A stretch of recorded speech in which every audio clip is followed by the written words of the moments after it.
A million-strong legion from the rival clan surged forward like a tidal wave of steel, their horses' hooves shaking the very earth. Yet the young master stepped out solo, a cold smirk on his face as he claimed the entire army was now his prey. Not long ago, he was just another noble son of the Tulin Sue clan, a lineage once grand but now fading into shadow. The ancient art of summoning death soldiers had been lost to time, leaving the clan vulnerable to the vultures of rival families. Their patriarch was dragged to the chopping block, and in a twisted game, the young master was forced to be the executioner. From that day on, he became a hollow shell, ignoring the inner power struggles to hunt for a way to restore his clan's glory. His search led him to a cursed black tome, where an ancient demon offered a deal to become the family's first demonic patron. He would rise as the ultimate sovereign, but such power demanded a soul-crushing toll that even the clan's founder had feared.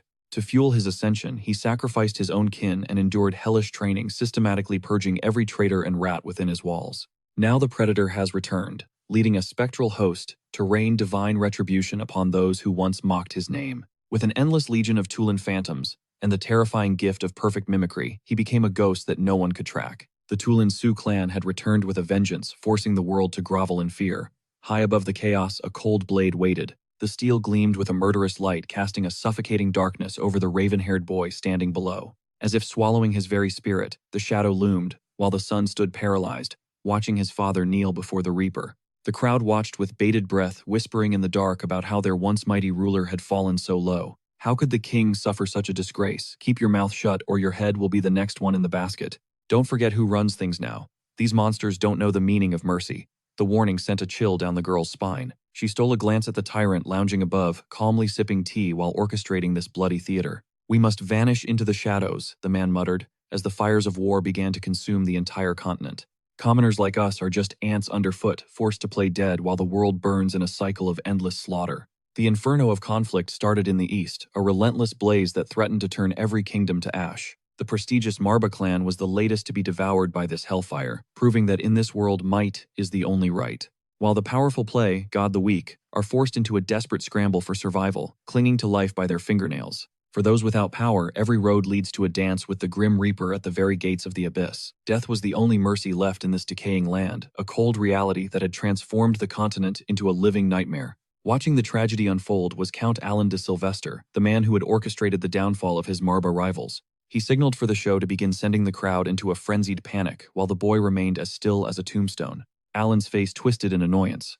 "Are you deaf, boy?" he roared. "Execute the order or suffer the consequences." Moving like a hollow doll on strings, the boy gripped the blade and slowly dragged his feet toward the killing machine. Alan watched with a sadistic grin, his eyes gleaming with malice.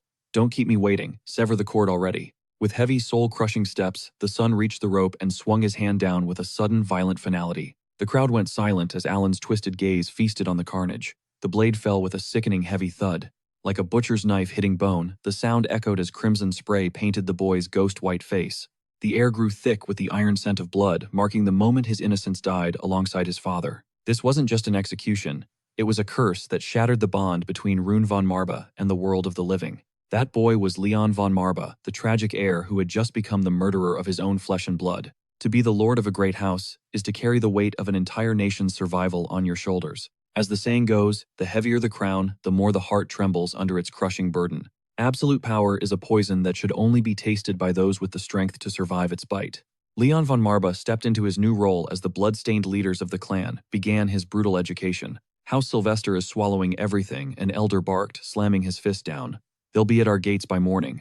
My lord, we must fortify our borders." The council screamed for action, desperate for a leader to save them. "The time for silence is over, my lord. Give us a command before we lose everything we have left." Leon's gaze remained ice cold.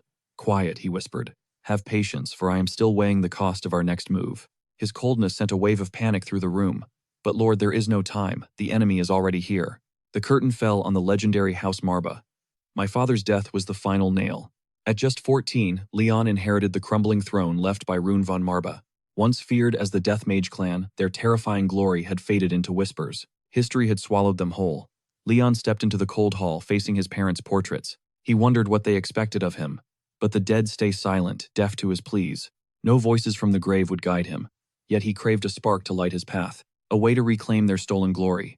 He paced forward, then suddenly stopped dead. He stared at the most ancient portrait, a man in obsidian robes with hair like shadows. Meet Wellen von Marba, the founder and the era's only true master of death magic. Legends claim the Marbas rose from a sea of blood and battlefield fire. His dark arts carved their name into history. Since then, the magic has remained dormant. Decay was inevitable, and eventually I was the one forced to end my father's life. With these very hands. Exhausted, Leon entered his study, where a massive tome lay waiting. A crimson eye glared from the cover. The Chronicle of Wellen, a literal living legend. He crushed armies with a gesture, summoning infinite legions of the restless dead. Nothing could stop them. In 60 days, the entire East was crushed under his boot. Whispers say Wellen struck a forbidden bargain with the great demon Marba. He unsealed the continent's darkest secrets, mastering the forbidden arts of the Necronomicon, the ultimate book of shadows. With its power, he reigned as the continent's absolute overlord. Leon stared at the relic. This heirloom was the iron foundation of the Marba legacy, the only ones who could command the dead. But as he touched the spine, a voice echoed inside his skull. "Listen to me, young lord." Leon froze in shock. Telepathy in the study impossible. The anti-magic wards were active. "Who's there?" he demanded. "Show yourself." Sensing his panic, the voice purred softly. "Do not fear me. I am no enemy to your bloodline." Leon hesitated. Why should he trust this shadow? How can I make you believe? Before the words even settled, the air shifted. A ritual pulled him under. When he woke, a massive horned lion was staring him down. Its predatory gaze was locked onto him. "Where am I?" Leon gasped. The beast blinked. The beast gestured to itself. "Did your predecessor never mention me?" Leon's eyes narrowed. "Predecessor? You mean my father, Rune?" The beast bowed its massive head. "Yes, that man. Our mana bond is severed." It growled, the sound vibrating the air. "I feared this. He was too soft for a house of shadows. I knew his end would be premature." "Tell me who dealt the final blow." Leon didn't flinch, meeting the beast's golden eyes. "If you want the killer, look no further." "It was me." Leon's voice was ice. A shockwave blasted Leon backward, slamming him into the ground. "I will ask again. Are you really the one who slaughtered my master?" The beast's fury was suffocating. "Did you truly spill his blood?" It roared, the sound shaking Leon's very soul. "Are you truly his slayer?" Leon didn't flinch. He glared back with defiant eyes. He doubled down. "Yes, I killed my father." The lion froze, completely stunned. It let out a soul-piercing howl, searching Leon's memories until the truth finally clicked. "You were robbed of your sanity, child. You held the blade, but not the intent. You aren't his murderer." Leon didn't argue, though. He knew the grim truth. The lion sighed at the broken boy. But something beyond despair caught its attention. A terrifying darkness clung to him, a void waiting to devour his very soul. It was consuming him. How could a mere child harbor such devastating forbidden power? Peering through its mystic eye, the beast sensed Leon's insane mana and clicked its tongue. Absolutely wild. This kid might even outshine his legendary ancestors. After a brief pause, it cleared its throat. "Allow me to introduce myself. I am Marbas, one of the 72 Lords of Hell. I ditched the demon realm to live among you mortals. I was the lifelong partner of Wellen von Marbas and the architect of your clan's forbidden summoning arts." Recognizing the name from the myths, Leon replied, "I know the legends. When my forefather built House Marbas, you were the one who revealed the secrets of the spirit arts." Marbas nodded. "Correct. Although I'm now sealed within this black tome, I was once a nightmare." Suddenly Leon's gaze turned icy. "Marbas, the king of dark sorcery. Our lore says this power is in our blood. So why did you turn your back on us?" The demon looked at the boy, totally baffled. "Abandon you? Where did you get that idea?" Leon countered. "Since the era of Wellen, no one in House Marbas has reached his level. If that's not betrayal, then what is?" Feeling insulted, Marbas stood up to set the record straight. "Let's get one thing clear. The reason your lineage can't tap into true spirit power is because you're all too pathetic to serve as vessels." Leon blinked. "A worthy vessel," Marbas smirked. "Precisely. None of you can hold a candle to Wellen's natural genius. Your bloodline is just fading away." After a moment of thought, Leon remained remarkably composed. "I'll keep your words in mind." That calm nod actually earned the demon's respect. Leon added indifferently, "Of course. The weak are crushed in times of war. That's just an immutable law of this world." Marbas asked. "Is that how you feel about your father's death too?" Leon shrugged. "Why care? His death wasn't anything special. But if you haven't totally given up on our clan, Marbas, I have a request." Marbas scoffed. "A request? Not a chance. A request is an act of kindness. Where one side loses outright, dealing with a demon isn't a favor, it's a pact." Without missing a beat, Leon agreed. "Fine then, let's make a pact for the summoning power." Noticing the demon's shock, Leon continued, "You have the power to grant me that strength." Feeling disrespected, Marbas pouted like a giant cat and looked away. "A brat like you shouldn't doubt my power. Besides, why should I help you? Do you really think you're worthy?" Leon, radiating confidence, answered, "I know I am. If I were talentless trash, I wouldn't even be standing here, talking to a high-ranking demon like you. They say just speaking to your kind drains a mortal's soul." leading to hallucinations and instant death once the conversation ends. Yet here I am still breathing. That means I have the potential. Based on what Marbus saw, Leon was full of surprises. This kid was built different, pure talent, and a steel will. So he said, like I mentioned, any deal with a demon is a pact. Don't forget that. Leon chimed in. And I'm betting you've got something worth trading for. Seeing Leon's grit, Marbus exploded into a manic laugh. Ha, brilliant. A pact it is, young heir of the spirit blood. Leon asked boldly, what's the price? Lord Marbus's eyes glowed like hellfire as he spoke. Your entire existence. Hearing this, Leon finally grinned. That's a relief. I was prepared to give everything anyway. This stunned Marbus, making him see the boy in a new light. Meanwhile, back at the clan council, the branch leaders gathered, noticeably ignoring Lord Leon's absence. Leon's uncle stroked his white beard. As you all know, gentlemen, our current head, young Leon, lacks the authority to make any real decisions for the house. Everyone nodded, staying silent. He continued, as his granduncle and closest relative, I'm stepping in to take charge of the house. I'll now take your votes on me becoming the official steward of this clan. One man stood up immediately. Opposing this would be idiocy. The kid is just an underage brat. We can't gamble our future on an unskilled child. No one is better suited than Lord Kircher, Leon's uncle, to lead us. Then another man with a gentle face spoke up hesitantly. But Leon is the only direct heir left. There's no precedent for this in our history. With a gaze like ice, he spat at the idea of an outsider heir. Who cares about the throne if we're all dead? The raiders are already here. Betting on a kid is suicide. I'm choosing to survive this mess myself. Bang, the table shook, as Tulin erupted in fury. This was too much. You traitors. You all owe your lives and titles to the late lord.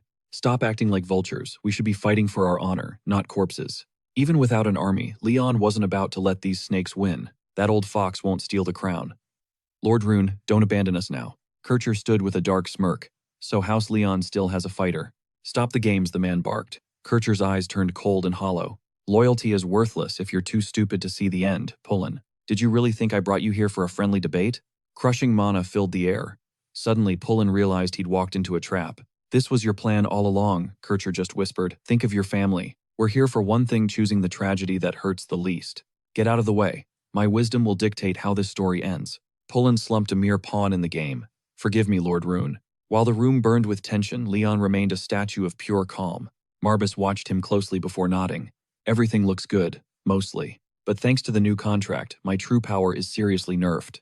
Your father was weak, but his mana reserves were on another level. Compared to him, you're running on empty. You need to step up. So what's the move? Leon asked. Marbus sighed. No shortcuts today. With a snap, the spirit vanished, replaced by a tiny ball of fluff. You're actually cute, Leon smirked. The form was just for energy efficiency. You look like a house pet. Marbus's pride took a massive hit. The fluff bristled. Call me cute again and I'll end your life, contractor. I'll shred your face into pieces. But Leon didn't even flinch at the threat. He just tilted his head, unimpressed by the tiny furball. Not very scary. Realizing he couldn't win, Marbus turned away. Whatever. Let's get moving. Moving where? Leon asked. Marbus shot him an exasperated look. You want ancestor-level power, then walk the same hellish path he did. Sounds fair, Leon agreed. Marbus finally showed a satisfied grin. Good. Destination, the ancestral shrine. Warning, it might kill you. You still in? Why do you keep doubting me? Marbus ignored him and strode ahead. Keep up, little contractor. Leon followed with a polite, after you. Soon they stopped deep in the woods. Leon felt the shifting atmosphere. The Marbus labyrinth. Only those with Leon blood can survive this maze. Only the true heir can enter the shrine. Leon remembered the old legends. But if this is our power source, why is it so empty? Because everyone failed the vibe check, Marbus mocked. They lacked the spark. Only the purest abyssal element can open the way. Everyone else, rejected. 0 success stories so far. Leon stared at the swirling mana vortex. Understood. Let's go. Marbus raised a paw and the gates groaned open. No turning back. The trial begins now. Leon stood before the stairs. That eerie voice echoed again. Step inside my bloodline. Marba hissed a warning. Watch your step. Pact signer, you're on your own now. Leon didn't even blink at the sudden isolation. Fine. A trial of will then, Marba added smoothly. One final tip for you, boy. Obey the Black Tome. It's your map to the ultimate prize. Absolute death magic mastery. They ventured into the shadows. Ancient dust choked the air, but flickering torches still clung to life. A hidden crevice caught Leon's gaze. As he approached, ghostly green flames erupted along the stone walls. A pack of snarling goblins appeared. They were pinning a terrified girl to the cold floor. Suddenly, the Black Tome flew into Leon's grip, glowing intensely. It flipped open to its first dark decree. Listen well. To unlock this relic's true potential, you must follow these forbidden instructions to the letter. Rule 1. The Art of Resurrection. The price of raising the dead is first taking a living life. The prophecy ended and the goblins charged in a frenzy. Leon's eyes scanned the text one last time. Start by claiming a soul. He slammed the book shut and unsheathed his dagger with icy resolve. He locked eyes with the monsters and their victim. Solo and outnumbered, he began his lethal combat calculations. In a heartbeat, Leon dove into the fray. A goblin lunged, its sharp claws aimed for his head. Unfazed, Leon slipped past the strike. Using his momentum, he whipped his blade around in a lethal arc. The dagger bit deep into the creature's neck. Instant death. One monster down, many more to go. Flashback, years ago at the family crypt. Leon stood beside his father, who spoke with heavy gravity. Listen, Leon. In the great Marba house, what entity do we hold most sacred? Simple. We honor death. We are necromancers, the absolute masters of the final curtain. A young Leon tilted his head. But what does that mean, father? How do we honor it? I thought our path was just stealing lives to fuel our own dark hunger, right?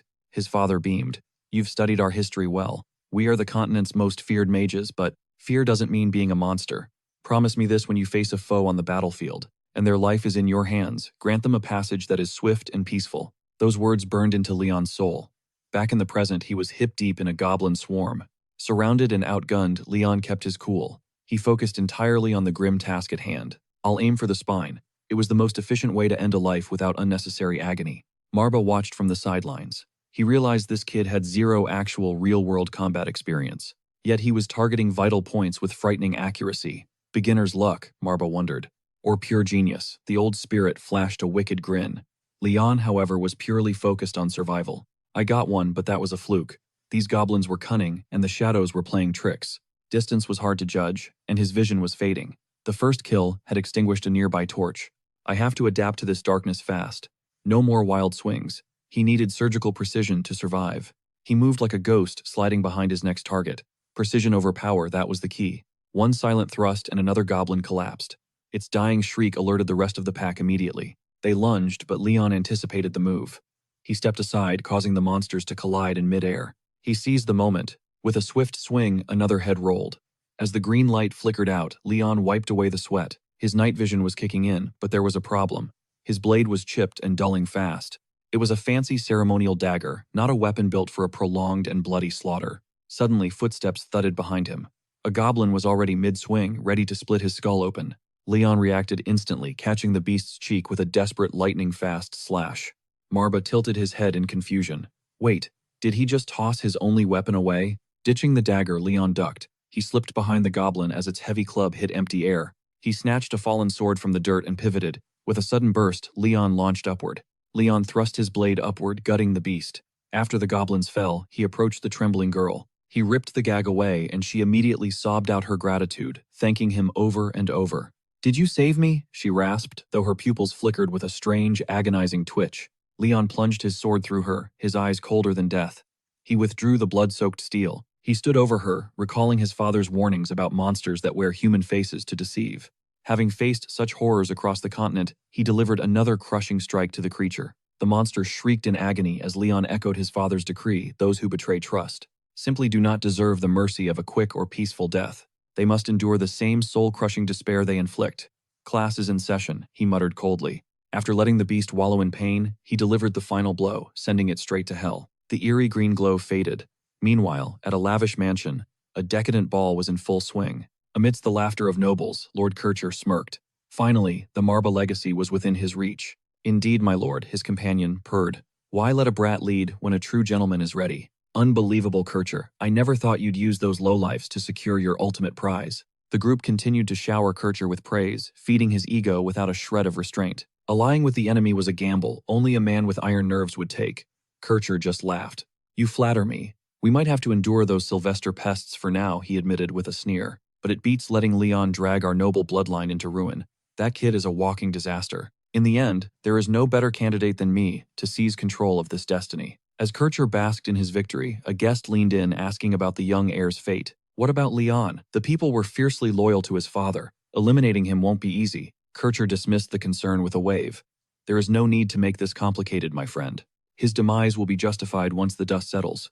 After all, dead men tell no tales. And neither do their sons. Kircher's face twisted with malice, prompting a dark laugh from his guest. True. The last time a corpse spoke was centuries ago when our founder dabbled in the dark arts. They clinked their glasses together, shouting a toast to their new leader, the mighty Lord Kircher. The two snakes continued their celebration deep into the night, intoxicated by their own perceived brilliance. Miles away at the Sylvester stronghold, Alan reviewed the latest intel. The trap was closing. Everything is on track, a subordinate confirmed. That old fox Kircher is dancing on our strings. He's just a pawn. Once the crown gives the word, I'll launch a full-scale invasion and crush them. Alan grinned, his eyes burning with the fire of a man who hungered for absolute power. They think I'd wait to start another war. How cute. Their ignorance is my perfect playground. Your foresight is unmatched, my lord, an aide gushed.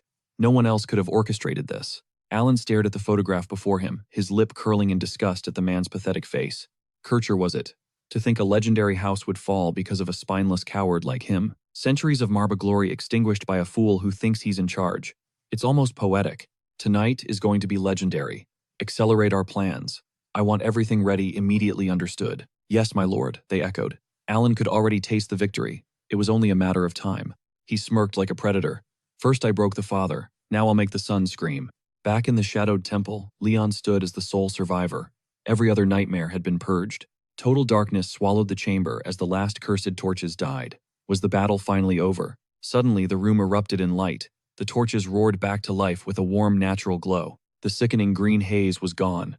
The corruption was cleansed and the air finally felt pure. Leon exhaled, running a hand through his messy hair. Beside him, the entity Marba began to cackle. Incredible, I've never seen a contractor as insane as you. With a maniacal grin, it lunged at him. Before he could blink, the creature pinned Leon down, delivering a soft, fleshy kick to send Marba flying while its mouth rattled incessantly. You definitely have the moxie to survive an orc camp, provided you don't lose your cool. Leon endured Marba's frantic babbling as it climbed over him. Leon just let Marba scramble across his face, listening to the creature's high-pitched praise and laughter. Ha, what a joke. No matter the disguise, that monster's human form was a total fail. Yet you didn't hesitate, you skewered it the moment you saw it. Leon stayed dead, still letting Marba finish its little freakout before finally snatching it by the arms. Hoisting it up, he admitted, Look, I'd rather not scrap with orcs. Word on the street is they despise humans more than anyone. But Marba was way too hyped to listen. The creature cut him off mid-sentence, vibrating with excitement. Never mind that. How did you figure out the final beast was linked to the others? Give me the tea. Leon took a beat before dropping the logic. Simple. When the lights went out, one flame was still burning bright as day. Marba barked, Got it, keep going. Leon, totally unfazed, continued his breakdown. The second I walked in, I noticed something off. The torchlight here wasn't normal.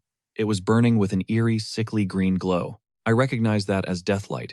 Every time a monster bit the dust, one flame would flicker out one by one. But even after the goblins were wiped, one torch refused to die. It was a dead giveaway. I knew another beast was lurking. I wasn't about to move an inch until that thing was dealt with. Silence fell between them. Internally, Marba's thoughts were chillingly cold. This kid was built different. I didn't expect a 14-year-old to piece that together under such pressure. Most people freeze when their life is on the line. Analyzing the situation is hard enough, but acting without a second's doubt, Leon did it in the blink of an eye. He slaughtered every single enemy. Honestly, it's not just his massive mana pool that's intriguing, it's something far more sinister. This is getting spicy. I can't wait to see what other tricks he's hiding up his sleeve. After a sly smirk, it addressed Leon. All right, kid. Welland's first trial is officially in the bag. Time to level up.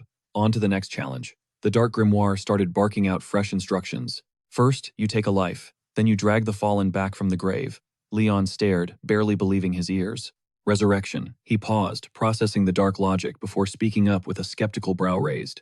The deathlight shifted its predatory gaze to the mangled goblin corpses, wearing a bloodthirsty grin that screamed, Let's go. Marba snapped. Spot on. Now look closer at those goblins you just wrecked. Pump mana into your eyes. See those faint threads? They're tethering the corpses to a realm you can't even imagine. Leon focused, and sure enough, ghostly purple strands were swaying in the air.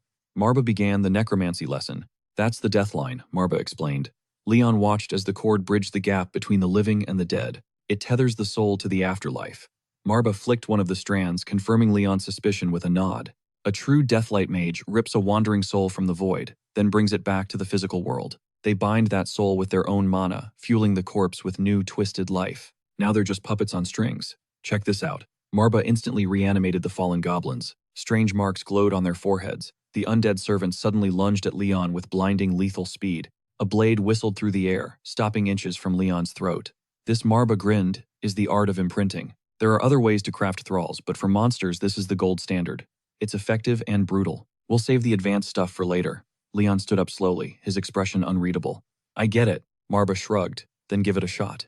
But Leon didn't move. He had one more question burning in his mind. Once he got the answer he needed, he spoke up. I've heard turning a human is way harder than a beast. Am I ready? Marba's interest peaked. It was like the book was asking if he already had a victim picked out. Leon didn't flinch. I do. Marba narrowed its eyes. Oh, who's the unlucky soul? About to have a very bad day. Leon's face turned to stone, dripping with pure venom. Kurtzer von Marba, my one and only uncle. That arrogant clown hasn't realized death is knocking. He's still busy getting wasted celebrating a victory that hasn't even happened. The drinks kept flowing as Kurtzer laughed, downing cup after cup with his cronies. The old head was a total moron, Kurtzer sneered. Since he kicked the bucket, my life has been nothing but easy street. That's how it goes. You seize the moment or you get crushed. Don't you agree? He grinned, clearly fishing for a compliment. All that's left is to sweep away the final pest. You must be feeling pretty relieved by now. Lord Kurtzer. Kurtzer didn't even flinch, dismissing the thought with a lazy, arrogant wave of his hand. Squashing that brat is light work. Now raise your glasses and drink up. Let's bask in this glory. Suddenly, a deafening explosion rocked the entire mansion. The support for the heavy chandelier snapped instantly, sending the massive light crashing onto the table. The girls shrieked in terror, scrambling to escape the chaos. Kurtzer stood there stunned. What was that? His companion was trembling. This place was shielded by high-level wards, so how could a simple breeze shake the foundation? Suddenly, Kurtzer sensed a presence and signaled for silence. He glared into the shadows and barked, "Who's there? No one in Marba territory dares to challenge me anymore." A chilling voice from behind made Kurtzer jump. What gave you that idea? Uncle Leon stood tall, his eyes burning with a lethal, icy intensity. Seeing Leon, Kurtzer didn't even seem bothered for long. Oh, look who decided to show up. The pathetic, fallen head of House Marba. He signaled his men forward. Leon narrowed his eyes, his voice dripping with frost. I appreciate you still recognizing me as the rightful heir. Kurtzer barked a confident laugh. I see no reason for you to sneak in at this ungodly hour. Leon's tone became cold and superior. That's a strange question. Does the master of this house really need a reason to see his servant? Must I announce my moves just for your comfort? Kurtzer's ego flared, and he snapped back. A worthy leader wouldn't need to sneak around. But we both know you're a fraud. Don't we panicking because your seat is about to be stolen? Too late, you little brat. Your father isn't around to protect you anymore. Leon pulled back the curtain, revealing a face of heroic determination. No, I've finally learned that I'm the only protection I'll ever need. Kurtzer howled at the joke. Haha, so your big wisdom told you, coming here alone was smart. You're acting like you've got lives to spare. That's bold, uncle, but the real mistake is assuming I'm here by myself. Kurtzer's smile vanished. What? Before he could finish, the very ground beneath him began to quake violently. He stared at the floor, terrified. This wasn't normal magic. This was the abyss, a darkness far deeper than anyone could possibly imagine. His pupils contracted as he realized the impossible truth. No way. It's the Deathlight. To confirm the nightmare, Leon whispered back, yeah, it's the Deathlight. He looked at the arrogant fool as if to say, you're trapped and you are officially finished. Kurtzer's laughter died as he screamed, but how is this possible? Even my brother couldn't summon them while he lived. Leon, pitying the doomed man, gave him one final lesson. Don't you get it? House Marba has always been, and from this moment on will remain, the true masters of the Deathlight. Kurtzer gnashed his teeth and roared, butcher those disgusting monsters right now. The soldiers charged forward without hesitation. Leon watched the fools rush to their deaths, looking at them like heaps of garbage who had overestimated themselves. At that exact moment, a goblin lunged, cleaving through a vanguard soldier. The man only realized his fate as his life faded. He tried to fight back, thinking his training would save him, but his overconfidence just earned him a one-way ticket to the grave. He collapsed as the other guards watched in pure horror. The death servants, fueled by Leon's command, tore through the room like a relentless hurricane of blades. Kurtzer stammered, his face pale as he watched the carnage. Monsters. He stared blankly at the spreading bloodshed. Everything was wrong. This defied all logic. If my eyes aren't lying, that brat is actually summoning them. Driven by desperation, he condensed a sphere of dark magic in his palm, hissing in fury as he glared at Leon. How dare you profane the sacred power of our ancestors? Leon's reply was bone-chilling. Is it really that strange for a Marba master to command his own servants? Kurtzer roared in denial. Absurd. The secret of the Deathlight was buried in history ages ago. Even your father couldn't touch it. You think I'll believe a worthless brat like you is any different? I won't accept this. Seeing him still talking trash, Leon decided to indulge him. If you need proof, I'll give it to you. But warning, uncle, it's the last mistake you'll make. Instantly, a horde of goblins rose from the shadows, lunging at their target with bloodthirsty intent. Kurtzer spun the orb of shadow between his fingers, gnashing his teeth, before charging headlong into the fray. Crawl back to the void. The sphere hit its mark, causing goblin flesh to liquefy and collapse in a heap of rot. A twisted grin spread across Kircher's face at the sight. Yet, despite their decaying forms, the goblins weren't done. They lurched back to their feet. A sinister aura intensified as their eyes burned crimson, launching a frenzied counter-assault. Panic seized Kircher. His courage shattered instantly, and he spun around, screaming, "Someone kill these freaks now." His heart dropped as he scanned the room. Every single one of his followers lay motionless, piled like trash on the stone floor. Cornered Kircher desperately channeled his remaining shadows, raining desperate bolts of dark energy upon the encroaching horde. The monsters barely slowed down. "Curse it all," he spat, realizing the bitter truth he'd tried to ignore. His mana was barely above a rookie's level, and the booze in his system wasn't helping. He was in deep trouble. Brute force wasn't going to save him. Pivoting to threats, he barked, "Betray me, and you'll regret ever being born." You think this is a joke, but before the words could even hang in the air, a goblin sprang. Its jagged steel tore right through his ribcage, a white-hot agony exploding in his chest. Kircher's eyes nearly popped from their sockets as he glared at Leon, summoning one last orb. But as his strength faded, the magic flickered and died. "You'd really turn on your own kin," Kircher hissed through the blood. "Heaven will never forgive you." Leon's gaze remained ice-cold. "I remember a line from a history book once. On the battlefield there are only winners and losers. History is written by the side that's still standing." "You're lecturing me now," Kircher snarled. Leon shrugged. "Maybe I don't fully get it yet. But one thing is certain, only the person who wins gets to decide who is forgiven. You enjoyed that privilege once, didn't you? Right after you shoved a blade into my father's back. Anything to save your own skin." But the clock just ran out. Exposed, Kircher roared for him to shut his mouth. Leon ignored the outburst, signaling the goblins. "Uncle, or should I say Lord Kircher, don't expect a polite goodbye. I want you to feel every second of what's coming. Today is the day you lose everything. Consider this your sentence, you won't be seeing another sunrise." As the young lord finished his decree, the goblins swarmed. Kircher's vision filled with the cold silver flash of a blade aiming straight for his throat. A gut-wrenching scream tore through the air. Blood sprayed the walls as Kircher's body slumped forever silent. Marba wiped a drop of blood from his lip, whispering, "Utterly insane. Even a demon would find this cold-blooded. A total rookie using Deathlight summoning this perfectly on round 1. It's like you've been doing this for a decade." Leon just stared down at the corpse in silence.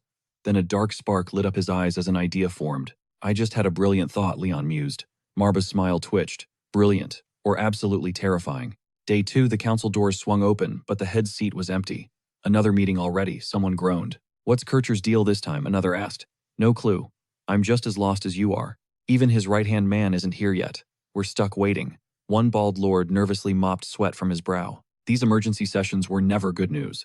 What if House Sylvester is planning something? What if they break the treaty and strike while we're vulnerable? A man with long hair waved him off. "Relax, don't be so paranoid. They wouldn't dare break a pact between two major powers. Restarting a war needs the vassal's green light anyway." The blonde lord nodded. "True enough. We'll get answers soon enough once Kircher officially takes the throne." The heavy doors creaked open. Leon stepped inside his presence so icy it sucked the air right out of the room. The lords exchanged frantic whispers. Wait, wasn't Kircher supposed to be the one calling this? Why is Leon here? Is he actually trying to challenge the succession right now? If not, then what's his endgame? Sensing their confusion, Leon threw them a chilling look. He yanked back the main chair and sat down. "Were you expecting someone else in this seat? I'm afraid he won't be making it today. To be blunt, he's physically unable to attend." "Unable? What do you mean by that?" Leon's voice was flat. "He's dead." The room went deathly silent. "Dead, I killed him myself. Any more questions? Does anyone else have something to say?" Leon's voice echoed through a room frozen in pure shock. Suddenly, one councilman barked out a furious demand. "My lord, we need more than these vague excuses. How do you plan to justify the death of House Marba's senior elder? Especially when we haven't even finished mourning your predecessor." Despite the verbal assault, Leon stood there completely unfazed. Sensing his cold silence, another elder chimed in. "You might be the head now, but you owe us a real explanation." Leon's eyes darkened as he scanned the room. "Kircher von Marba," he stated coldly, "was nothing but a rat who betrayed this house. He didn't just turn his back on my father.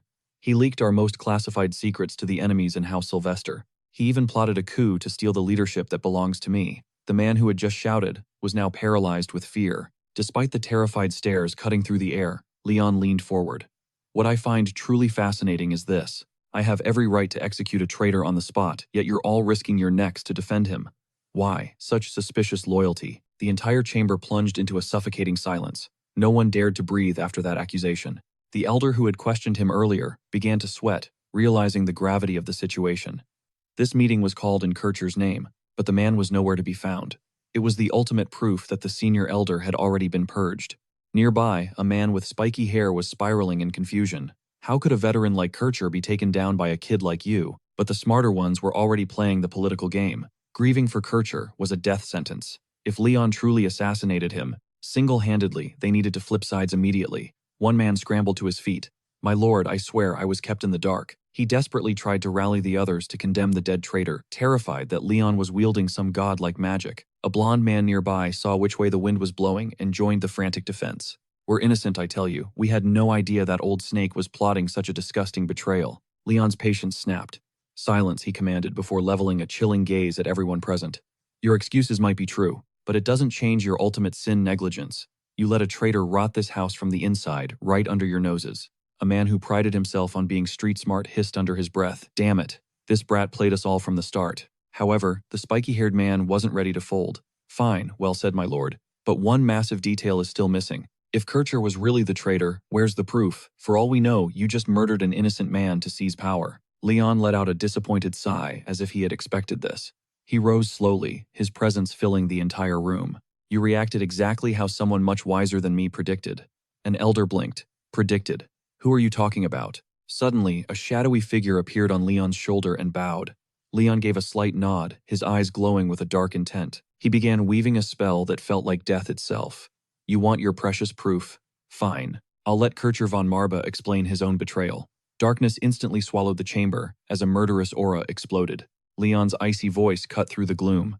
"By the blood of House Marba, I summon the cursed spirit still tethered to this world." At his command, the ground groaned as the dead began to rise. Their hollow, pitch-black eyes locked onto the living council members. The spellbook in Leon's hand radiated a suffocating energy. The elders descended into pure chaos as they realized the truth. This wasn't just magic, it was a high-level death-summoning ritual. How could he cast something so taboo so effortlessly? Kircher's rotting, twisted soul tore its way out of the book. The worldly elder screamed in terror, clutching his head. "Is it possible? Has he actually mastered our family's lost, forbidden arts?" Leon looked down at the ghost. "Kircher, speak. Confess your sins with whatever logic your pathetic soul has left." The spirit began to writhe and groan in agony. One man trembled, his voice cracking. "Kircher, is that really you?" Leon shot him, a look of pure disgust. "I'm tired of the questions. Why are you so shocked? Isn't death magic the very foundation of House Marba?" Then Leon gave the signal. The vengeful spirits howled and lunged forward. The blond man shrieked, "Run for your lives, get out of here." A brown-haired man tried to bolt, shoving someone aside. "Get out of my way, move, damn you." But his heart stopped when he realized the person he just pushed was now a headless corpse standing perfectly still. A pathetic shaking voice cried out from behind him. "Help me, someone please." The blond man was crawling through the dirt begging for his life. His legs had been cleanly sliced off, leaving a gruesome trail of red. He looked up and froze. A shadow loomed over him, blocking any hope of escape. Leon glared down at him like a god of judgment. "Don't be in such a hurry. This meeting isn't over until I say it is." With a flick of his wrist, Kircher's tormented spirit was bent to Leon's absolute will by the dark energy. Leon closed in on the blond man, whose mangled, decaying corpse twisted unnaturally, as if trying to speak. His voice was chillingly steady.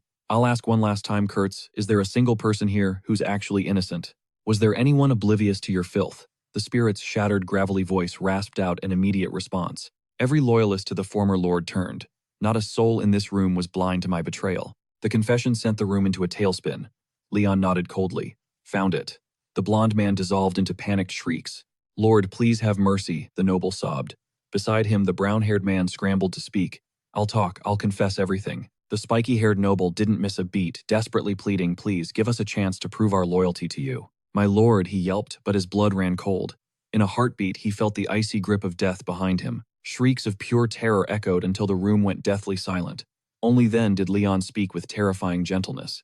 "By the authority of the head of house," Marbas Leon announced to the council, slamming his grimoire shut. With the trial over, he officially proclaimed that the dark arts of necromancy were finally restored in House Marbas. Leon stood motionless among the mountain of bodies. He let out a sharp scoff before summoning a trembling hidden servant. "Where is Lord Pullen right now?" The servant nearly fainted from fear, stuttering out a shaky, evasive answer. He's in the dungeon, my lord, accused of high treason."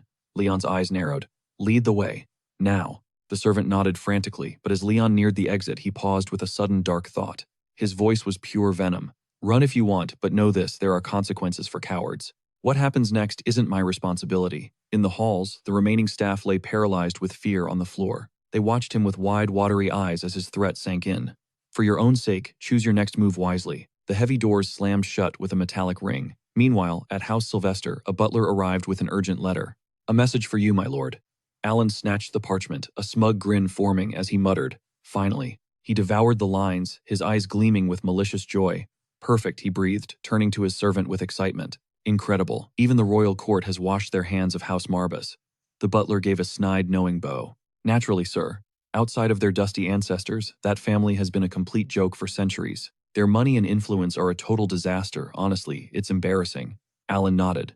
You're right about that. They've got no gold, and even fewer men. He tossed the letter aside, his mind finally made up. We're sticking to the plan. House Marbas is finally going to crawl at my feet. The noble war next month will be their funeral. Are we ready? The butler bowed his head in loyalty. Absolutely, my lord. Alan leaned in, his voice dropping to a low hiss. There's no way we lose right. The butler didn't flinch.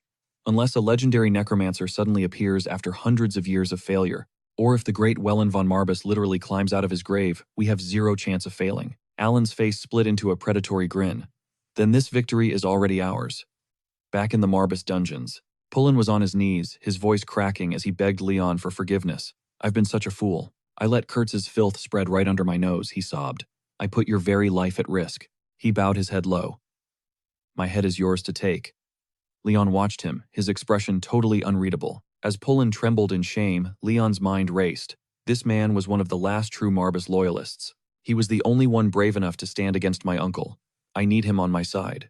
Leon reached down and pulled him up. Get up, Lord Tulin. We have a lot of work to do. I need your strength. Tulin blinked, stunned. My strength? But I'm just a failure.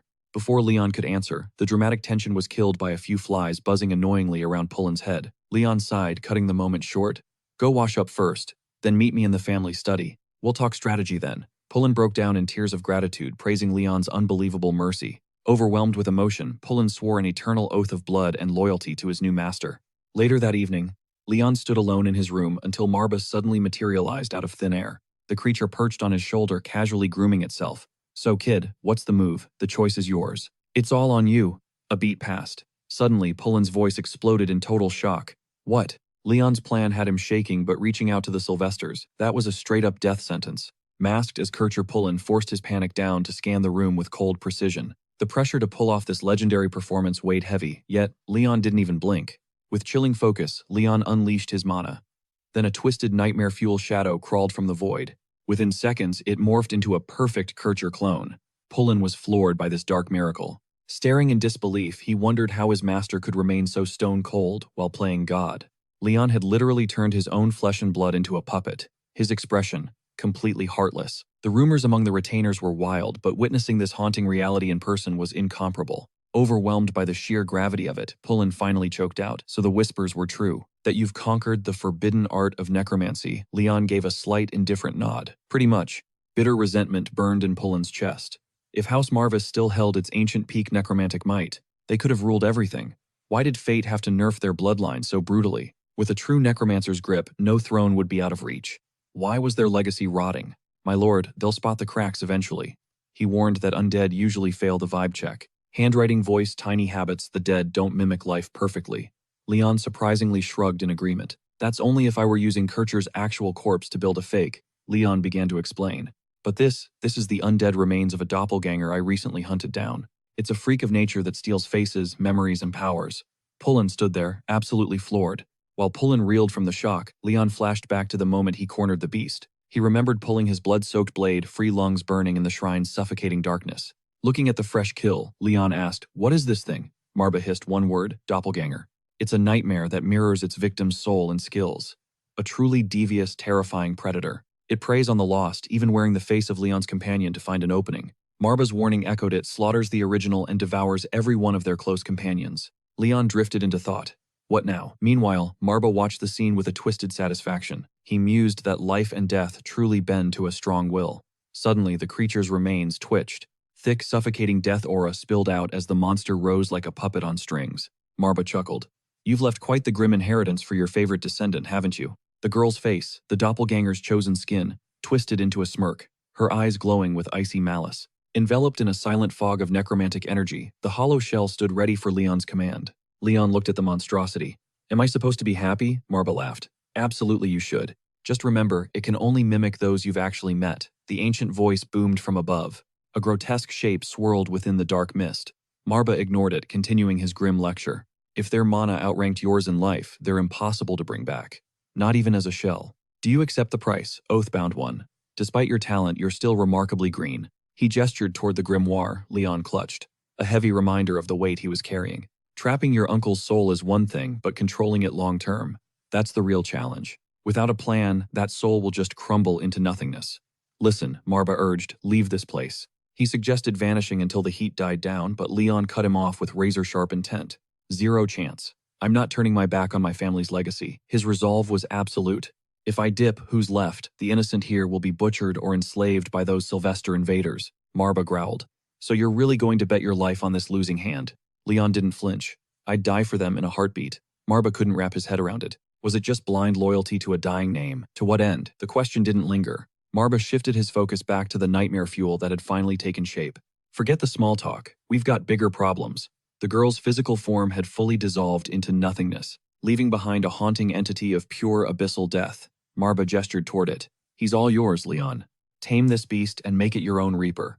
Intrigued by the monster's eerie origins, Leon asked, what is this thing? Marba shrugged. A relic. One of Welland's old death-dealing servants. But be careful. In your current state, controlling this creep will be tough. He's got a nasty attitude. With the answer clear, Leon focused the grimoire's dark matrix on the beast and began the ritual. Ghost of the Abyss, answer the call of the Marba bloodline. Leon von Marba summons you back from the grave. Instantly, the swirling mass of death began to stabilize rapidly, shifting into a human silhouette. It stared blankly at Leon. Its eyes rolled back in a trance. Whack! Marba smacked its head. Wake up, Shadow. The party started. Marba grinned. After centuries, I've finally found a Sani. The creature, Black Fruit, flailed around in total confusion, while Marba scolded the clueless spirit for being so slow. Fix your face before you talk, or no one will understand you. Black Fruit actually took that to heart. Suddenly, the death energy swirled, and Leon's own cold face emerged, mocking Marba instantly. Big talk for a scruffy little alley cat. Those words sent Marba into an absolute rage. You tired of living punk? Black Fruit had fully mimicked Leon's look, laughing at Marba's fury. I'm already dead, you stupid furball. Leon just watched his own face mock his friend with total calm. That surreal memory finally clicked shut. Back in the present, Tulin was locked in deep thought. If they could replicate Kircher's tiny habits from memory, they could definitely fool the Sylvesters. My lord, he said confidently, this plan is foolproof. I'll make sure it succeeds no matter the cost. Leon nodded. That's the spirit I need. Lord Tulin hesitated, then asked, if I may, my lord, one last question before we go. Leon's silence gave him the green light. Tulin finally voiced the worry eating at him. The Sylvesters have the crown's backing to wipe us out. They're coming for House Marba again. Why stay in such a death trap? Wouldn't running away give us a better chance to survive? Those words hit home, reminding Leon of Marba's advice to flee and find a new way.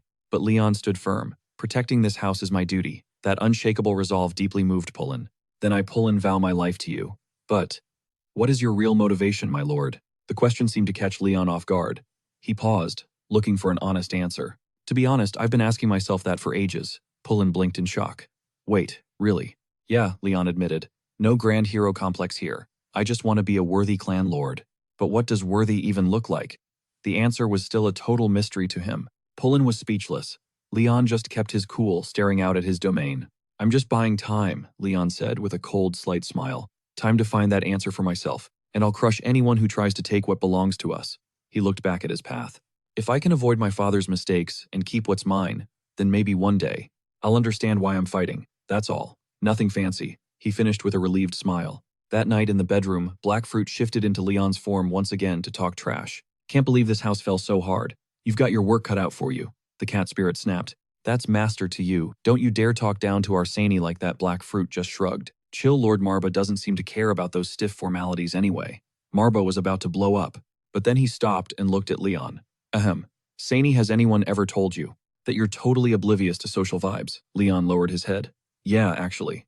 Why? He laughed it off. He broke down Black Fruit's origin for Leon, revealing the beast was once Welland's own contracted shadow. Essentially, he's a living heirloom passed to you. For generations, Black Fruit served your bloodline as a loyal killer. Leon absorbed the intel with a calculating nod. A shape-shifting assassin.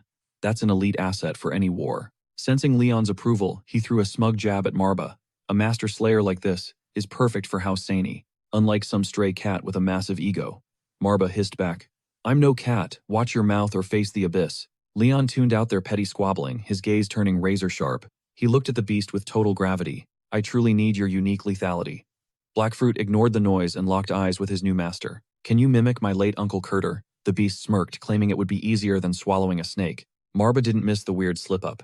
He immediately pounced on the blunder with a mocking sneer. You moron, it's piece of cake, not eating a snake. Get your human idiom straight. Blackfruit just shrugged. Why eat dry sweets when you could enjoy the rush of fresh venom? Leon just sighed at the absurdity. Different strokes for different folks, I guess. We all have our tastes. Marba groaned. Don't indulge this fool Sani. Suddenly, a thunderous pounding shook the heavy door. Tulin came charging in, looking completely rattled. My lord, forgive the intrusion, but this is urgent. He slammed a sealed letter onto the desk. A direct message from House Sylvester. It just arrived by courier. Leon scanned the parchment. It wasn't a greeting, it was a formal declaration of total war. For a century, House Marba had abandoned its noble duties. Now their rivals were coming for their head. Under Count Alinda Sylvester's banner, they accused the Marbas of greed and failing their own people. The ultimatum was clear: surrender within the month, or prepare for absolute slaughter. If they bowed now, the people would be spared. But if Leon refused to kneel, in 30 days, the Sylvester legions would march to level Marba territory into a wasteland of ash. It was a death warrant signed in the Emperor's name. Marba narrowed his eyes. The storm is finally here. Leon's voice was cold as a grave. 1 month. That's exactly how long we have left. Marba tried to provoke him. What's wrong? Is the mighty Sani finally feeling the weight of fear? He leaped down, his tone turning serious. We lack the numbers. We should retreat and regroup our forces. Leon cut him off, his eyes glowing with a dark predatory light. You've misunderstood me, Marba. Dark mana swirled in his palm as a chilling smile played on his lips. The timing isn't the problem. I just don't think I have the patience to wait a whole month. Marba shivered. This kid was insane. Their army numbers in the hundreds. This isn't your pathetic uncle. Don't underestimate a real military force. Are you truly going to face them? Leon answered with a gaze that could freeze the sun. We'll manage. He raised his hand, summoning a torrent of black chi thick, with the screams of souls. The stench of death filled the air. This time, there's no mercy. I'll simply erase every life in my path. By the next morning, the local market was buzzing with terrified whispers. The atmosphere was suffocating. Did you hear young Curter vanished in broad daylight? The rumors were spreading like a plague. An old man sighed. First the Lord dies, now this. The heavens have truly cursed our house. I hope the young heir is okay. He's lost so much in such a short time, another added fearfully. How can one boy survive this coming carnage? A young man eavesdropping finally spoke up. The Lord's son, don't worry about him. I have a feeling he's going to be just fine. Still, the shadow of the Sylvester army felt like a noose tightening around the city gates. A sharp voice suddenly cut through the gossip. The crowd jumped as Poland stepped into the light. Watch your tongues, he warned darkly.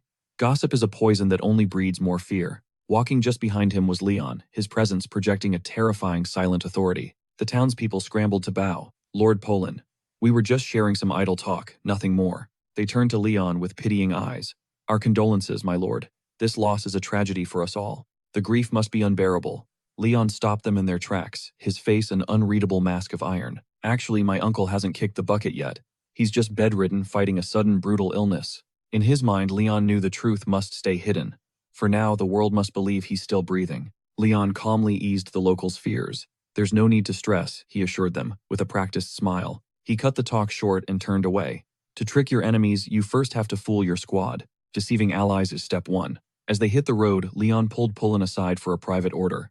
The staff and witnesses must stay silent. Pullen nodded instantly. Understood, my lord. Consider it done. You can count on me, he added, before carefully asking why Leon had even come to town. What's your goal here, sir? Just say the word, and I'll have everything ready in a heartbeat. Leon's reply was short. I've got personal business to settle. Suddenly, Marba chimed in from the shadows. Resting on Leon's shoulder, the demon whispered, I detect a massive surge of mana nearby. It's coming from that place. They found themselves facing a structure with its heavy doors bolted shut. Leon moved toward it alone. Pullen, stay put until I'm back.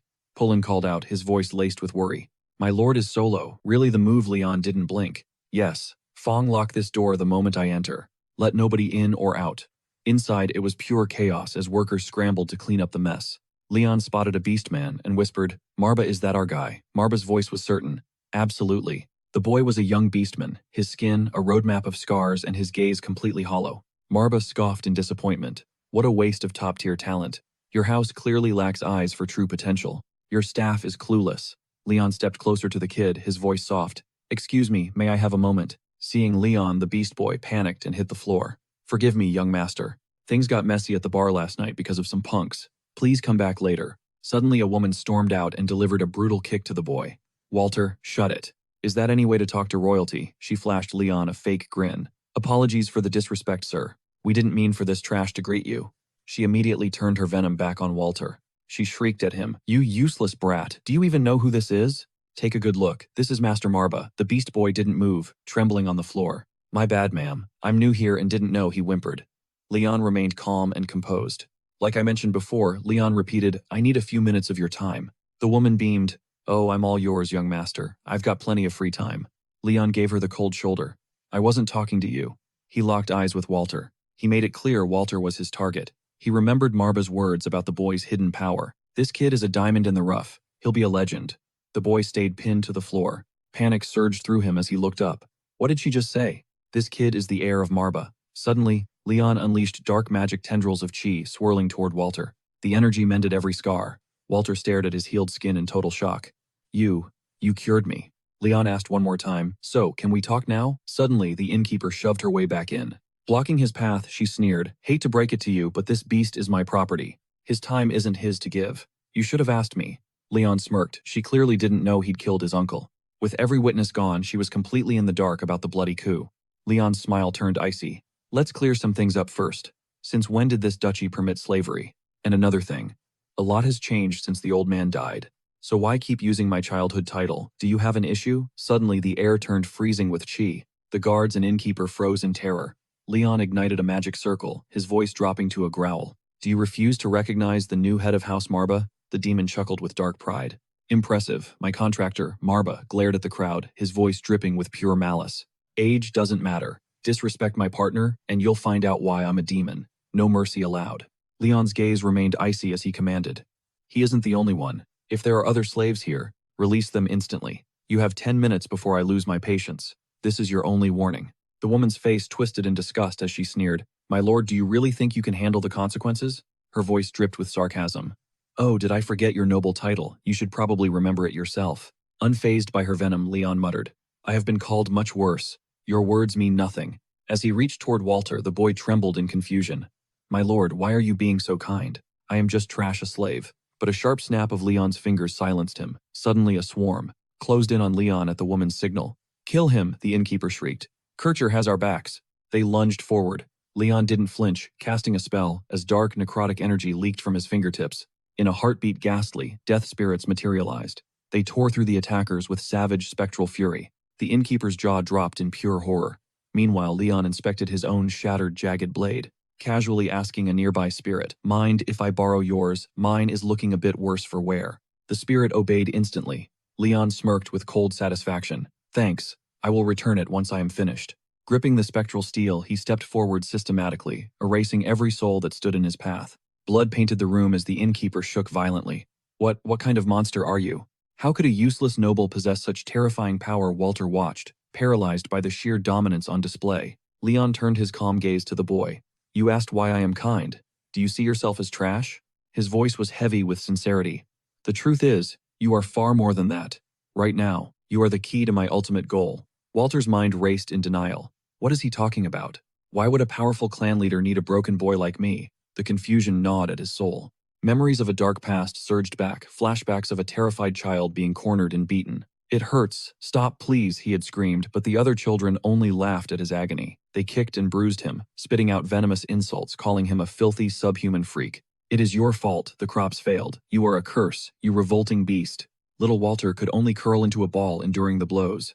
He could not understand the malice. Why did they look at him with such hatred? Why did his suffering bring them so much joy? He was just a child, an innocent soul lost in a world of inexplicable cruelty. His eyes dimmed, ready to give up until a spark of primal rage ignited within his pupils. No more. A terrifying shockwave erupted from his body, blowing the bullies away like leaves in a storm. Why won't you just leave me alone? He roared. In that moment of chaos, the truth became clear. There was no reason. They tormented him simply because he was different.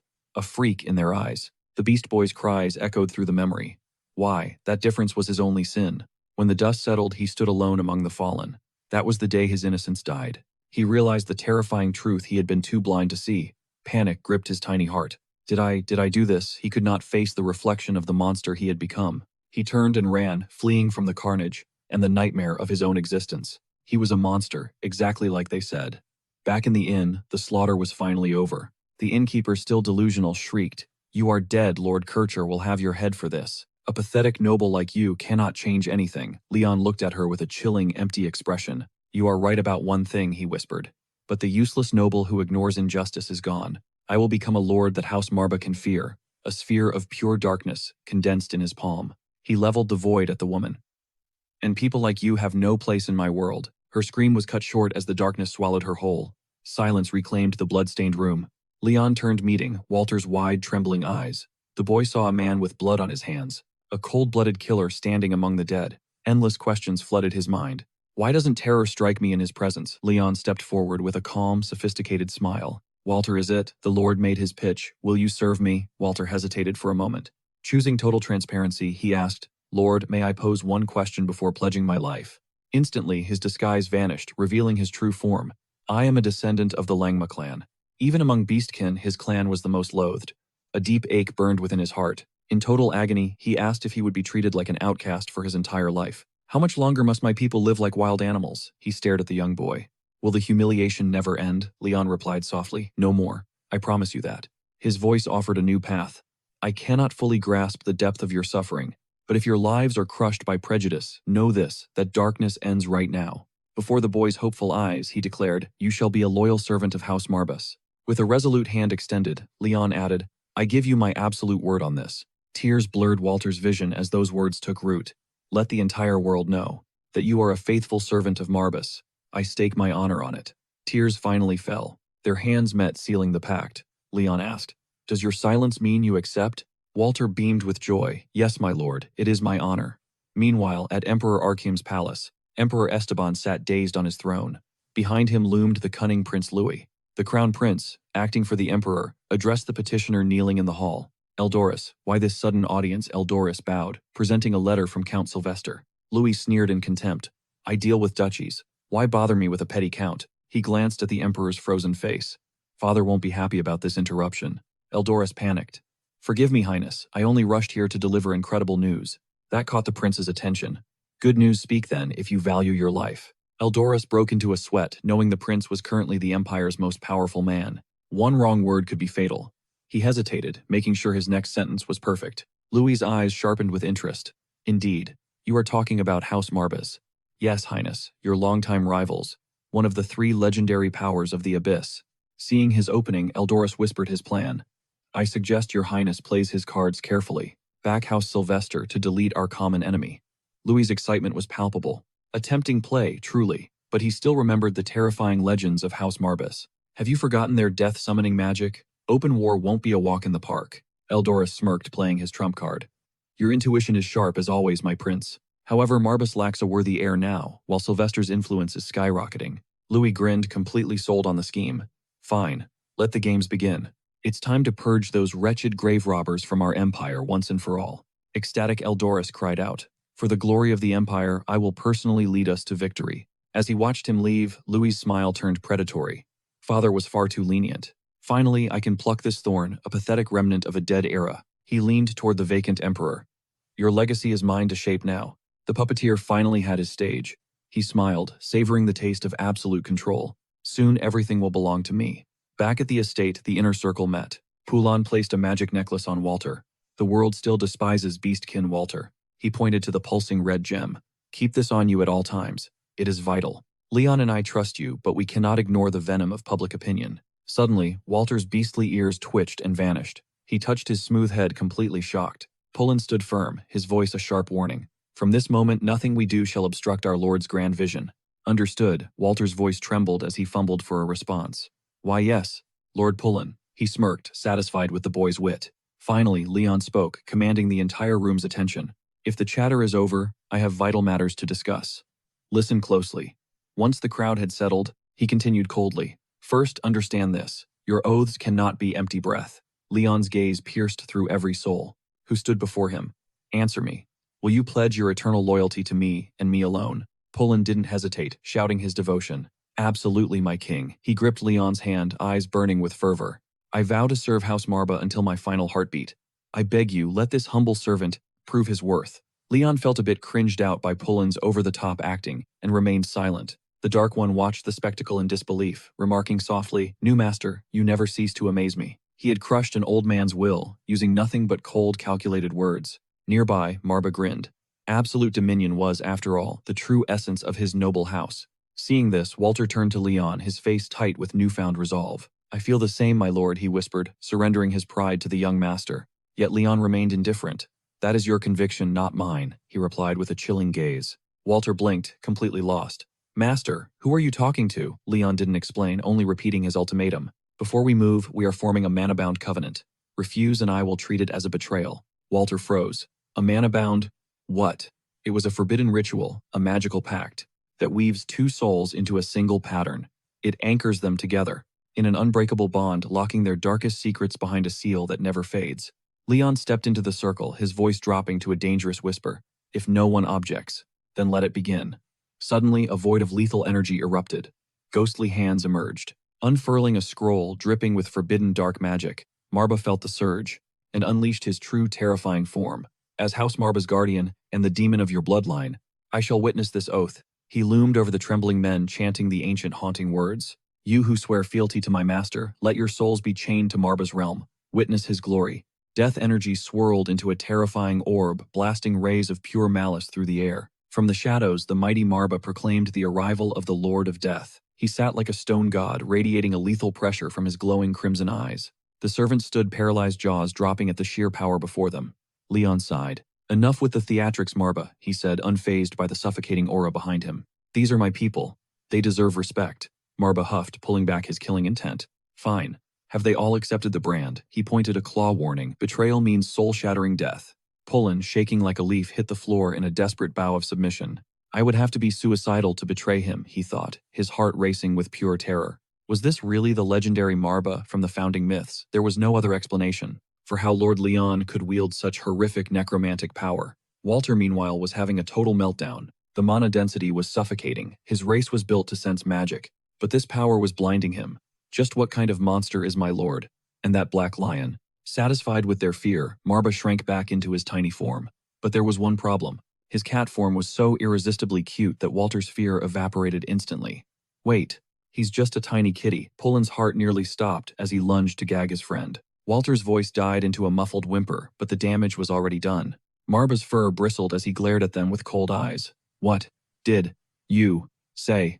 "Haha, he meant he's stunned by your, majestic and terrifying grandeur," Tulin lied desperately. "Lord Marbas, I doubt Walter's ever seen anything this legendary." Tulin smirked, watching the demon lord soak up the praise. Marbas squinted with pure arrogance. "Fair enough, but keep your mouth shut. No human can know I'm here. We're in the middle of a war, and intel is everything. Only those I deem worthy get to witness my true form. The nobles around here don't seem to give a damn about some guy named Kircher. Is that our target?" Tulin flinched at the mention of the name. Lord Kircher. Meanwhile, Walter just stood there, completely lost for words. "Kircher," Walter muttered, racking his brain. "Wait, I remember the innkeeper getting a mysterious letter for him. She was supposed to hand it off to Kircher directly." At that, Marbas's eyes lit up with predatory excitement. He hopped onto Leon's shoulder, shouting, "Bingo, that's our lead." Leon, as usual, stayed stone-faced and cold. "Where is the intel?" Leon demanded. Walter's response was so depressing it was almost painful to hear. "Heaven help you guys." Suddenly, the Black Crow decided it was finally his time to shine. The crow flexed, revealing a hidden chest. "Idiots. Did you really forget to loot the battlefield? Amateurs?"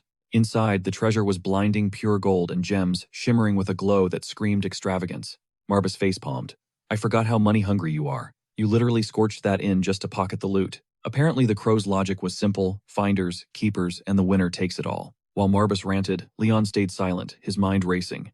He stepped toward the chest with lethal focus. He brushed his hand against the lid, scanning the contents until his gaze locked onto something hidden. Buried under the jewels was an open envelope. Leon snatched it up. "Found it. This is exactly what we need." "Look at you being useful for once," Marbas joked. The crow immediately caught an attitude at the backhanded compliment. "Was that a diss?" the crow snapped. Leon just shrugged calmly. "Take it how you want. Let's see what it says," Leon muttered, reading the grim message. "To the enemies of the House of Marbas. House Sylvester, by the Emperor's decree, officially declares war on your entire duchy. It is go time. You have got the firepower, but you have been ghosting your duties to Emperor Esteban. That is a major violation. Treason isn't taken lightly. Consider me your judge and executioner. You have got exactly 30 days left. Surrender now, and we will just absorb your house into ours. Play nice, and maybe you will survive the takeover. But if you want to catch hands, prove your innocence on the battlefield. The choice is yours. Signed, Count Alinda Sylvester. The room went dead silent as the weight of the declaration sank in. Leon fixated on the 1-month deadline. Marbus smirked. What is wrong? Is that too short for you? Leon's eyes did not even flicker. The timing is fine. Actually, I have got a much more entertaining plan in mind. With my new power over death spirits, I think it is time for some chaos. Both of them turned toward the crow. Hey, Featherbrain.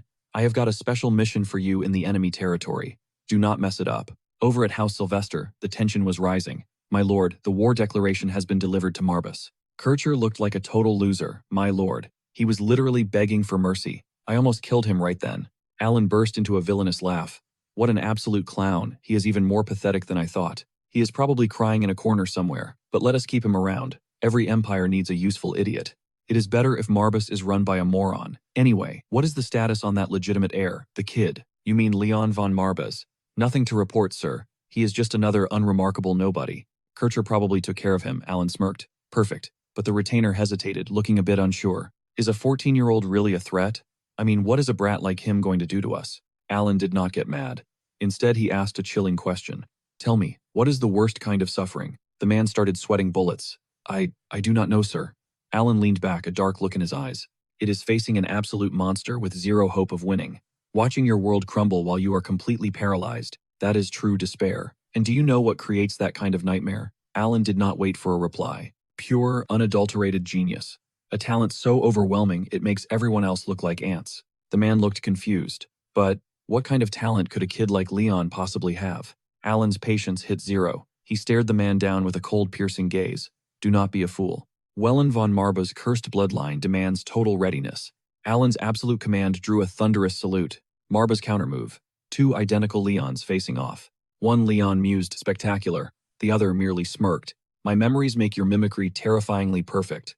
The fake Leon mocked Marba with chilling arrogance. I'm no mere mage, Marba hissed in fury. Silence, Marba roared, launching a devastating strike. The crow Leon ignored the blow to his face. Magic instantly mended his shattered bloody features. Powerless rage boiled as Marba struck shadows. Walter watched the chaotic scene utterly paralyzed. Keep quiet if you value your life, Pullen warned. Silence brings survival. Shall we start, Leon? Leon set the blade down. 30 days remain. He solemnly placed the steel in Walter's grip. Prove your worth or vanish, Walter echoed solemnly. Leon confirmed failure meant immediate cold dismissal. I won't lead dead men. Your choice, Walter. Walter gripped the hilt, staring into Leon's soul. I'll crush every obstacle to stand beside you. Impressed by his fire, Leon granted a wish. A sacred pact formed before Pullen interrupted. I'll personally forge Walter into a true warrior. Marba's elite knights would be his brutal forge. Do it, Leon agreed, as Marba landed. Time to awaken your true dormant power. Leon followed Marba, seeking his own ascension. The training grounds erupted with the sounds of war. Walter bled and sweated alongside Marba's finest. Leon mastered the rhythmic flow of death spirits. Walter faced the ultimate test against the undead. One clean stroke decapitated the spirit of death. Exhausted, Walter knelt his victory hard-earned. He offered his soul to his new lord. Rise, Walter. My first knight has arrived. A month passed. The drums of war thundered. From the ramparts, they watched the enemy swarm. Alan's ultimatum echoed across the blood-soaked fields. Your pride will bury this city in ash. Leon watched the talkative fool like prey. Let the slaughter begin, Leon whispered coldly. Honorless cowards. Pullen spat, his blood boiling. They aren't brave. They're barking in terror. Could these monsters truly be trembling in fear? Come again, Marba began methodically detailing how Sylvester's overwhelming power outclassed them in every single category. A vulnerability remains, Pullen stammered, his mind racing.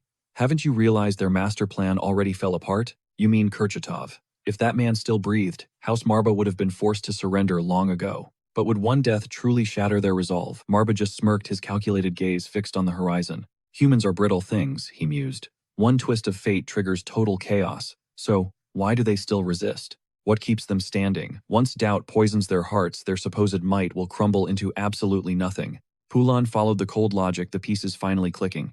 Still, the weight of the coming war pressed heavily. True, but they still have the numbers. A dangerous glint sparked in the corner of Marba's eye. His lips curled into a predatory smirk, the look of a man who'd made a deal with a demon. Who says we can't crush them at half power? Fear not, Leon is a monster compared to your expectations. Leon stayed silent. He knew Marba was right. Seeing his lord's unshakable composure, Pulon finally felt a flicker of hope. Of course, my lord. Yet beneath that calm exterior, even Marba was reeling from Leon's terrifying hidden potential. It was beyond his wildest theories. Flashbacks of their brutal training ground sessions flooded his mind.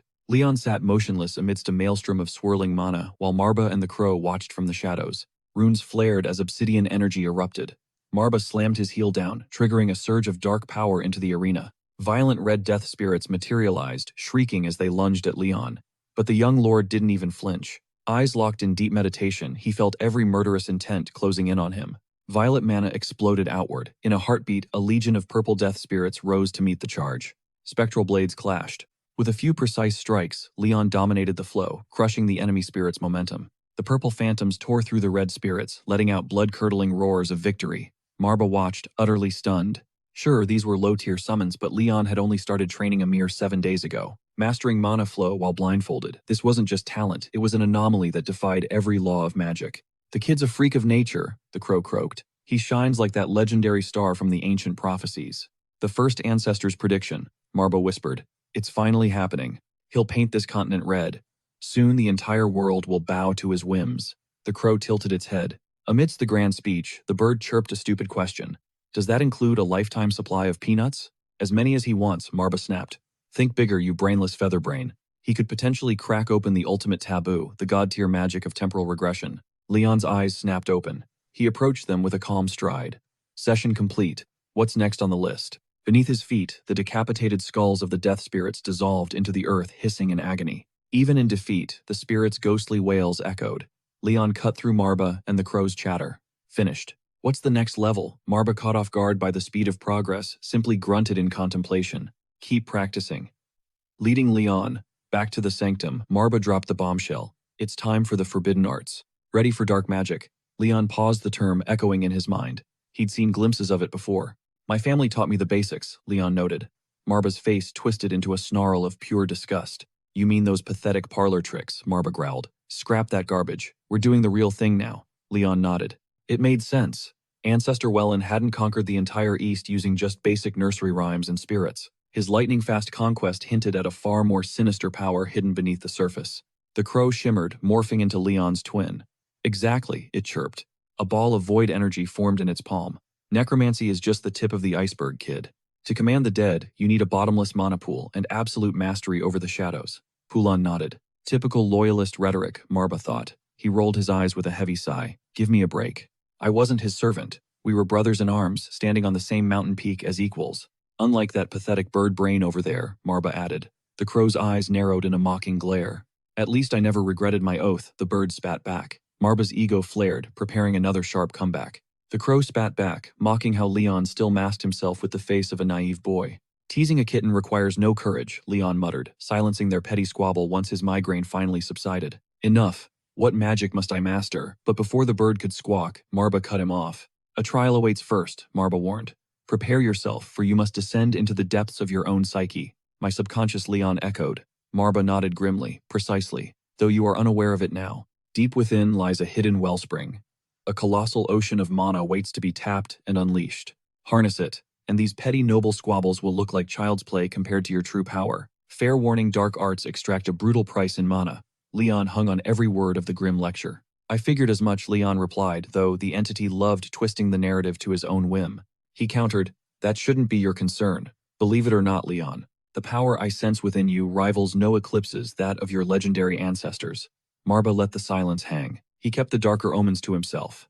Blessing or curse, Leon had to embrace this destiny, to reclaim his throne. If House Leon was to rise from the ashes, there was no turning back. Leon let out a heavy breath. A slight sense of relief washed over him, but seeing his guard drop, Marba struck with a cold reminder. Don't get comfortable. This path is lethal. We can awaken your latent strength quickly. But survival isn't guaranteed. Without skipping a beat, Leon demanded. Then tell me, what is this miracle method? Marba scanned Leon's face, dissecting every micro-expression, until a sinister spark flickered in his empty sockets. In hindsight, it is obvious that one burning obsession consumed the young lord's entire being. Satisfied with what he saw, Marba gave the order. First, drain your mana reserves until not a single drop remains. Empty yourself. Only then will your subconscious reveal the path. Leon didn't blink as he accepted. Start the trial. Marba watched, recognizing that primal hunger for absolute unyielding dominance. Leon burned through his energy until he swayed, his vision blurring from the strain. That should do it. He suddenly collapsed, sending Tulin into a panicked frenzy. My lord, you can't leave us behind like this. As the old man wailed in despair, Marba dove down, delivering a sharp peck to his skull. Quiet, you fool. Don't interrupt him, Marba hissed. Have some faith. Tulin just sobbed, tears flowing freely. But master, Lord Leon is the head of our house, yet he's still just a child. The crow watched from the shadows, whispering, weren't you listening, old man? Our master Sanyi is a generational monster, a true genius. Marba usually hated agreeing with the bird, but this time the logic was sound. If his talent truly mirrors Welland's, he will claw his way back. Dry your eyes for the battles to come. Tulin sniffled, nodding weakly. I will try, master. Suddenly Walter burst through the door, looking like he had been dragged through a charcoal mine. He shouted triumphantly, Success! Behold the realm's newest novice swordsman. His joy vanished the moment he saw Leon's limp body. Wait, young master, what happened? You're just as dramatic as Tulin, Marba groaned as Walter joined the blubbering mess. Once the chaos subsided, Marba stepped in, advising the knight, easy Walter. I've already dealt with one hysterical fool today. Walter finally composed himself, whispering, Right. No matter what, I know he will make it back to us. Marba observed them with quiet disdain. Mortals were so predictable. How could a talent this immense stay hidden for decades? It was a miracle this bloodline had not vanished entirely. A heavy silence fell over the room. They waited in agony for Leon to stir, but his soul was already drifting elsewhere. His subconscious cracked open, pulling him into a void of absolute crushing darkness. It was not the scenery that was terrifying, it was the nothingness. Ignoring the threat of the unknown, Leon remained calm, his eyes searching the shadows for answers. He marched forward into the gloom. Suddenly he froze as the void peeled back to reveal a chilling sight. A desolate, crumbling city stretched before him. In the center stood a solitary figure cloaked in midnight. Welcome, Leon. I have been expecting you, the stranger echoed. Leon flinched, his blood turning to ice. His composure shattered as the mysterious figure slowly turned around. The face staring back was his own. Standing there, a middle-aged figure watched Leon. After a heavy silence, the man finally spoke. Let us walk. We have much to cover. Leon, paralyzed by shock, could only stare before finally stuttering out a word. Father, the eerie, barren wasteland around them was terrifying, but the two ignored the chilling atmosphere. Ascending toward the urban ruins, they trekked deep into the city, until their family's crest flickered ahead. Stopping at last, he whispered, Leon, being here means you have decided to unleash your dormant mana. Bowing respectfully, Leon replied, Yes, father, though my current power level remains a total mystery. I have already assembled a squad of ride-or-die allies to stand with me. Ron beamed with pride at his son's confidence. What a lucky break. But as you have likely realized, I am just a mental echo. Alan killed me. This form is merely a lingering magical trace. Leon nodded, having already suspected the truth. I get it, he stated calmly. Ron sighed. I failed because I reached my limit. My potential just was not enough. Brutal, is it not? Regardless, I still have one final gift to offer you. I could not tame our family relic, the death spirit. But you are built different, Leon. I perfected a ritual to pass the accumulated mana of our ancestors directly into your core. At first, you will only handle a fraction of it, but that massive boost will cement your authority as the true family head. Leon soaked it in before questioning, Wait, father, I remember your warning. You said taking someone else's mana is lethal. The danger is insane. Foreign magic could fry my brain. Ron nodded, remembering the tragedies of the past. Impressed by his son's wisdom, he praised him. True. Every soul leaves a unique mark on mana. Assimilation is usually impossible. Ron grabbed Leon's arm firmly. However, for you are the glitch in the system. You are a perfect blank canvas, Leon. A blank canvas, Leon whispered, confused. Suddenly, Ron let go of his grip. Swirling purple mana intensified. Ron's voice dropped low. Since Welland von Marba's era, no heir has held dark mana this pure. He began compressing the energy. A violet sphere formed in Ron's palm, radiating a blinding, terrifying pressure. Like a sacred mantra, Ron chanted, You have inherited our bloodline's ultimate blessing. Void black energy erupted from the sphere. It vibrated so hard that the surrounding ruins began to crumble. Debris levitated in the air as Ron manipulated the chaotic, surreal forces. Controlling the orb with ease, he whispered, This power, this is the real you. Never forget its weight. The orb ascended, drenching the world in a sinister light. As the storm died down, Ron's face softened. He gazed at Leon with pure fatherly love. Smiling gently, Ron patted his son's head beneath the haunting glow of the violet sun. In that tender silence, they both knew. Our time is up, my boy. Heart-heavy, Leon reached out. Father, wait, he pleaded longingly. Will I see you again? Ron smiled firmly. I still have plenty of lessons for you. He presented the pulsating orb to Leon. Immediately, the boy felt its overwhelming aura. This mana, it is insane, Leon gasped as the tidal wave of power crashed into him. A mysterious mark burned onto his chest. That is the greed sigil, Ron explained. It possesses a bottomless hunger. It will consume everything. Remember that, my son. Leon touched the new crucifix around his neck, feeling its dark, seductive pull. I will not forget, father. Suddenly the dimension began to crumble. Ron rushed his final goodbye. We will meet when your need is greatest. As the world faded, Leon gave one last bow. I will be waiting. Leon vanished into the darkness. Alone, Ron whispered his final hope. If luck stays on your side, you will become the brightest star this continent has ever seen. The future remains hidden in shadows, leaving us to wonder if this power brings eternal glory, or if it leads to total ruin. In my darkest moments, I fear that is the only end. Back in reality, the four of them stood frozen eyes glued to their unconscious lord. If intense glares could actually pierce someone, Leon would be a total civ right now. An eerie silence filled the room until Tulin finally cracked. Master, are you sure he'll wake up? He was spiraling. I don't doubt your wisdom, Master Marba, but Leon is only 14 years old. What if he's permanently scarred? I wouldn't know how to face our ancestors in the afterlife. Annoyed, Marba shot back coldly. Keep talking like that and you'll meet them sooner than planned. If the kid can't survive a small hurdle like this, then your petty worries don't even matter. Just have some faith. Meanwhile, Walter showed a spine made of pure, unwavering steel. With a confident smirk, he reassured Tulin. Relax, old man. He's going to crush this. There's no need to stress. Even the Black Crow chimed in, mocking the old servant's anxiety. Suddenly, a massive aura exploded from Leon. Marba gasped as the truth finally hit him. So that's why he's lagging. Walter blinked in shock. What kind of insane power is this? It's too dense and massive. Marba hopped onto Leon's chest to sense the raw divine authority. The king returns, Marba declared. But brace yourselves. The Lord who awakens now is no longer the boy you once knew. Right then, Leon's eyes bolted open with terrifying clarity. As everyone stood in shock, Leon just stared down and let out a long, exhausted sigh. No wonder I can't breathe. Get off me. Marba just huffed, clearly annoyed by the request. Life resumed as normal, but the intensity spiked.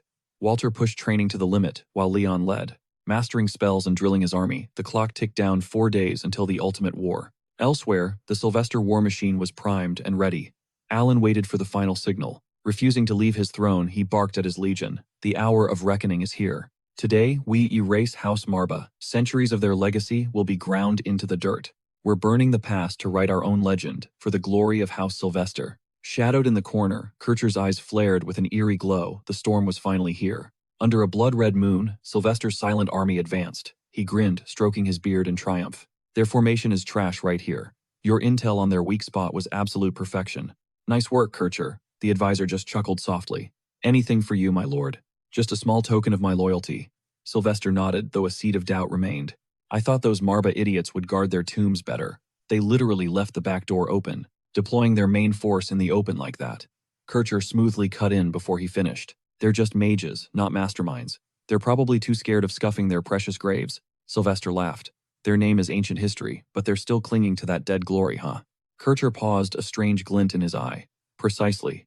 It really is a tragedy for them. Sylvester's eyes narrowed. What's with that tone? You got something you want to say? Not at all, my lord. Please, let's keep moving. Our victory is almost here. Suddenly, Sylvester pulled his reins. A wall of black-clad warriors stood directly in their path. Leon and Walter stepped forward, blocking the way. Leon flashed a bright, mocking smile. Right on schedule. Glad you could make it, Leon chirped. Sylvester's face twisted in rage. The weak point. You've got hundreds of elite troops waiting. How is this possible? He ripped his sword out, swinging it violently at Kircher's throat. What kind of game is this? The blade sheared through Kircher's neck. His head tumbled, trailing a haunting purple mist. Yet the severed head spoke calmly. Only my true master is allowed to aim steel at me. Purple mist surged, snapping the head back onto its shoulders instantly. Kircher just smirked. A total first for him. Sylvester watched, drenched in cold sweat. Impossible. That blade should have ended your life right there. Kircher ignored the chaos, spurring his mount straight for Leon. Sylvester let out a frustrated snarl. Fine. You'll regret that arrogance, young Lord Marba. Did you honestly think you could face me and win? With just a few hundred soldiers, you're disrespecting the head of House Sylvester. Leon's response was ice-cold and calm.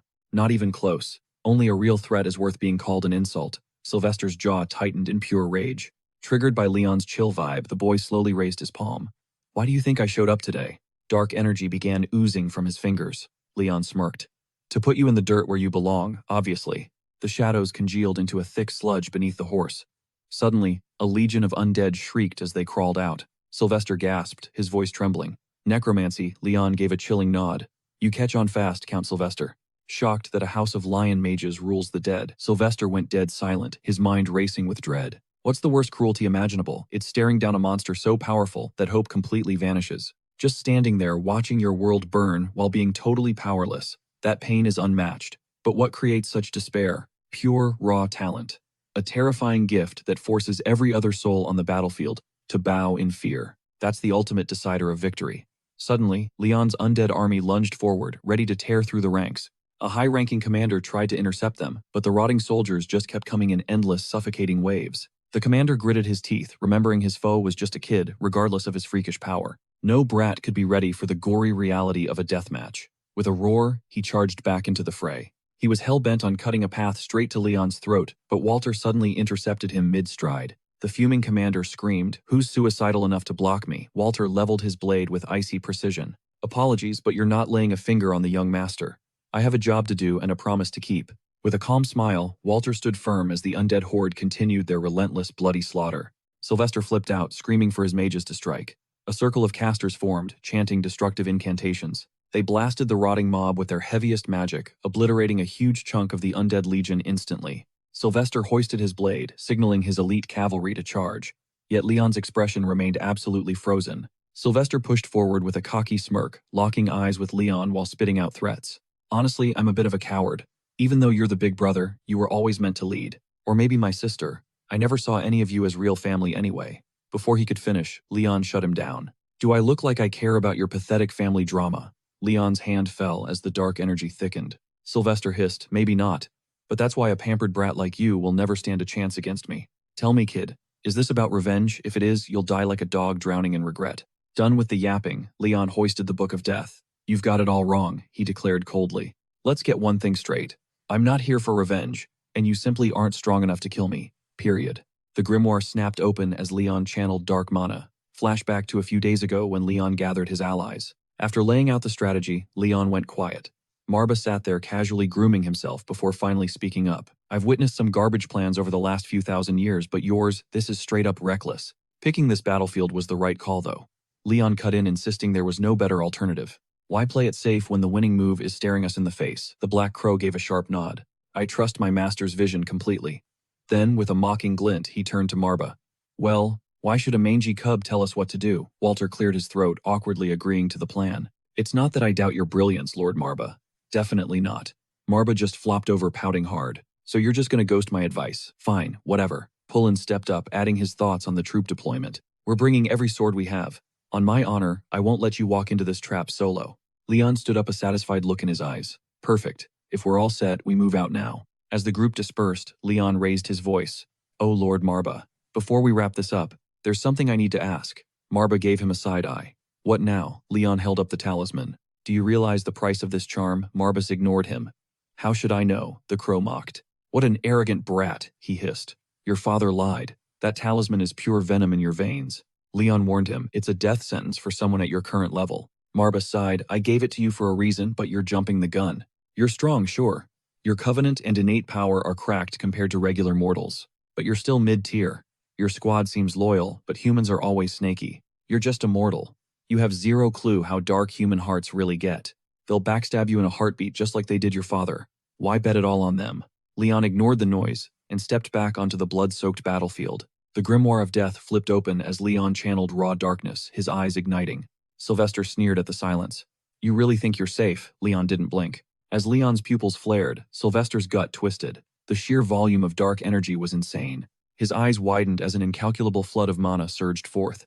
He was perfectly weaving pure shadows, manipulating every drop of mana with god-tier precision. How was such mastery possible? Leon's cold voice began the ancient chant. "Servants of Marbas, rise from hell." Sylvester's survival instinct screamed he had to stop this now. Whatever this was, it had to end. He barked out a desperate command. "I, the true heir of Marbas, command you awaken and serve your master," Leon roared.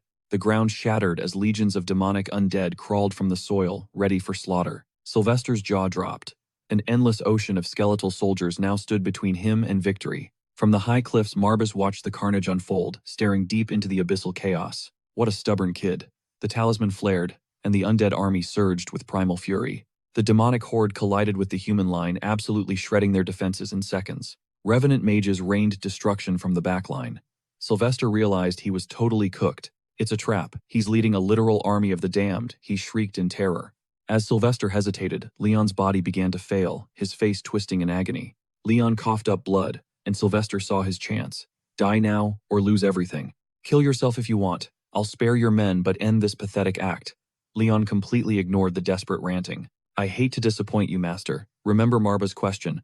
Why do these mere mortals deserve you betting your entire life on them? Until your power fully blooms, don't throw yourself away for nothing. You're still far too weak to carry the weight of other people's destinies, much less their lives. Leon paused for a second, then asked Lord Marba, why wait for the fruit to fully ripen before we harvest? Is it truly wrong to pick it early and let it mature later? Soon, the only soul left on that blood-stained field was Sylvester. Leon approached the broken man kneeling in the dirt. Sylvester looked up, meeting a gaze as cold as ice. As the rain began to pour, Sylvester stayed pinned to the ground.